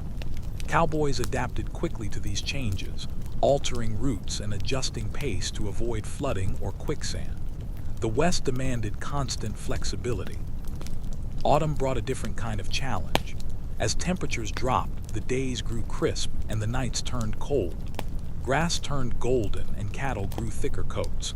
Cowboys enjoyed the cooler weather, finding it easier on both themselves and their horses. But autumn was also the season of unpredictable winds, sudden rains, and the first hints of winter storms. Herding cattle during this transitional period required vigilance. Animals grew restless as the weather shifted, and cold rains made the ground slick and difficult. Ranch crews used this time to prepare for winter, repairing barns, collecting hay, mending fences, and ensuring that water sources were protected against freezing. Winter on the range was unforgiving. Temperatures plunged below freezing, and icy winds howled across the plains with a ferocity that rattled bones. Snowstorms, sometimes gentle at first, then growing into blizzards, blanketed the land in white. Visibility dropped, making it nearly impossible to track cattle. Horses struggled through deep drifts, their breath rising in clouds of steam. Cowboys layered themselves with heavy coats, wool scarves, and gloves, but still felt the cold seep into their hands. Feet and faces. Frostbite was a constant threat. Saddles stiffened in the cold, leather creaking as cowboys mounted up each morning. Yet winter work remained essential. Cattle had to be fed, watered, and kept from drifting too far in search of shelter. Cowboys often broke ice on frozen ponds with axes so the animals could drink. They rode through snowstorms to check on herds scattered across distant sections of land. Nights in winter camps were harsh, the ground hard, the air bitter. Campfires offered warmth but little relief from the relentless cold. Sleep came in brief, uncomfortable stretches. Then came spring, the season of renewal and danger. As snow melted, rivers flooded dramatically. Calving season arrived, demanding long hours of careful monitoring. Newborn calves were vulnerable to sudden cold snaps, predatory animals, and sickness. Cowboys moved tirelessly from one cow to another, assisting difficult births and ensuring the young ones survived their first hours. Mud made travel difficult. Rains fell frequently, soaking clothing, equipment, and bedding. Storms once again swept across the plains, resuming the cycle of lightning, thunder, and potential stampedes. But spring also brought beauty that few occupations allowed a person to witness so intimately. Grass grew thick and green. Wildflowers erupted across hillsides. Birds returned in vast numbers. The world felt alive again, and cowboys appreciated the relief from winter's harshness. The land that had tried to freeze them months earlier now offered color, warmth, and new life. Throughout all these seasonal shifts, the cowboy remained unwavering in his responsibilities. The weather shaped his days, dictated the rhythm of his work, and tested his endurance. It humbled him when he grew overconfident and rewarded him when he practiced caution and respect. Cowboys developed a sixth sense for nature, reading subtle shifts in wind and cloud, listening to the silence that preceded storms, and trusting instincts born from countless days spent beneath an endless sky. In the end, no force influenced the cowboy's life more than the weather. It was the backdrop to every sunrise he greeted, the challenge behind every task he performed, and the constant reminder that despite his skill and grit, he was small in the face of the vast American frontier. The rancher might own the cattle, the trail boss might lead the drive, but it was the weather, wild, unpredictable, and indifferent, that truly governed the cowboy's world. The life of a cowboy was defined not by comfort, wealth, or leisure, but by endurance, observation, and a quiet intimacy with the land. Each day demanded labor, patience, and constant awareness, yet it was also a life rich in subtle rewards. The satisfaction of a herd held together, the loyalty of a trusted horse, the vast panorama of open skis, and the deep connection to a world largely untouched by modernity. Cowboys were craftsmen of survival, blending skill and instinct to meet challenges that modern machinery or convenience could not replace. From dawn to dusk, their days were choreographed by necessity. They rose early, mounted their horses, and set about tasks that ranged from the precise, branding and doctoring cattle, to the unpredictable driving herds through storms or navigating treacherous terrain. Even leisure was shaped by their environment. Evenings spent around a fire, repairing tack, sharing stories, and reflecting quietly under the immense, star-filled skies. Life on the range was cyclical and continuous. The seasons, the weather, and the land dictated rhythm, and the cowboy's work was never truly finished. Yet within this hard, unforgiving routine lay freedom. Unlike the constrained labor of towns and factories, the cowboy's world was open, expansive, and raw. He moved across rivers, plains, and mountains, traveling distances that demanded endurance but rewarded with solitude and perspective. He learned to read nature, anticipate danger, and cherish simplicity. His skill was not only measured in physical feats, but in patience, judgment, and resilience. A cowboy's greatest accomplishments were often invisible to others. A herd kept together during a sudden storm, a calf delivered safely in the early hours of dawn, a horse carefully cared for after miles of grueling work. These quiet triumphs defined the measure of his life. The cowboy's existence was a constant negotiation with risk and reward. Injuries, lost cattle, sudden storms, and human conflict were daily possibilities. Still, cowboys endured because their work was deeply intertwined with survival, honor, and mastery over their environment. Their stories, often passed orally, spoke of courage, humility, and adaptability. They lived in a paradoxical world of both extreme vulnerability and immense capability, where each day demanded complete engagement with the elements, the animals, and the people around them.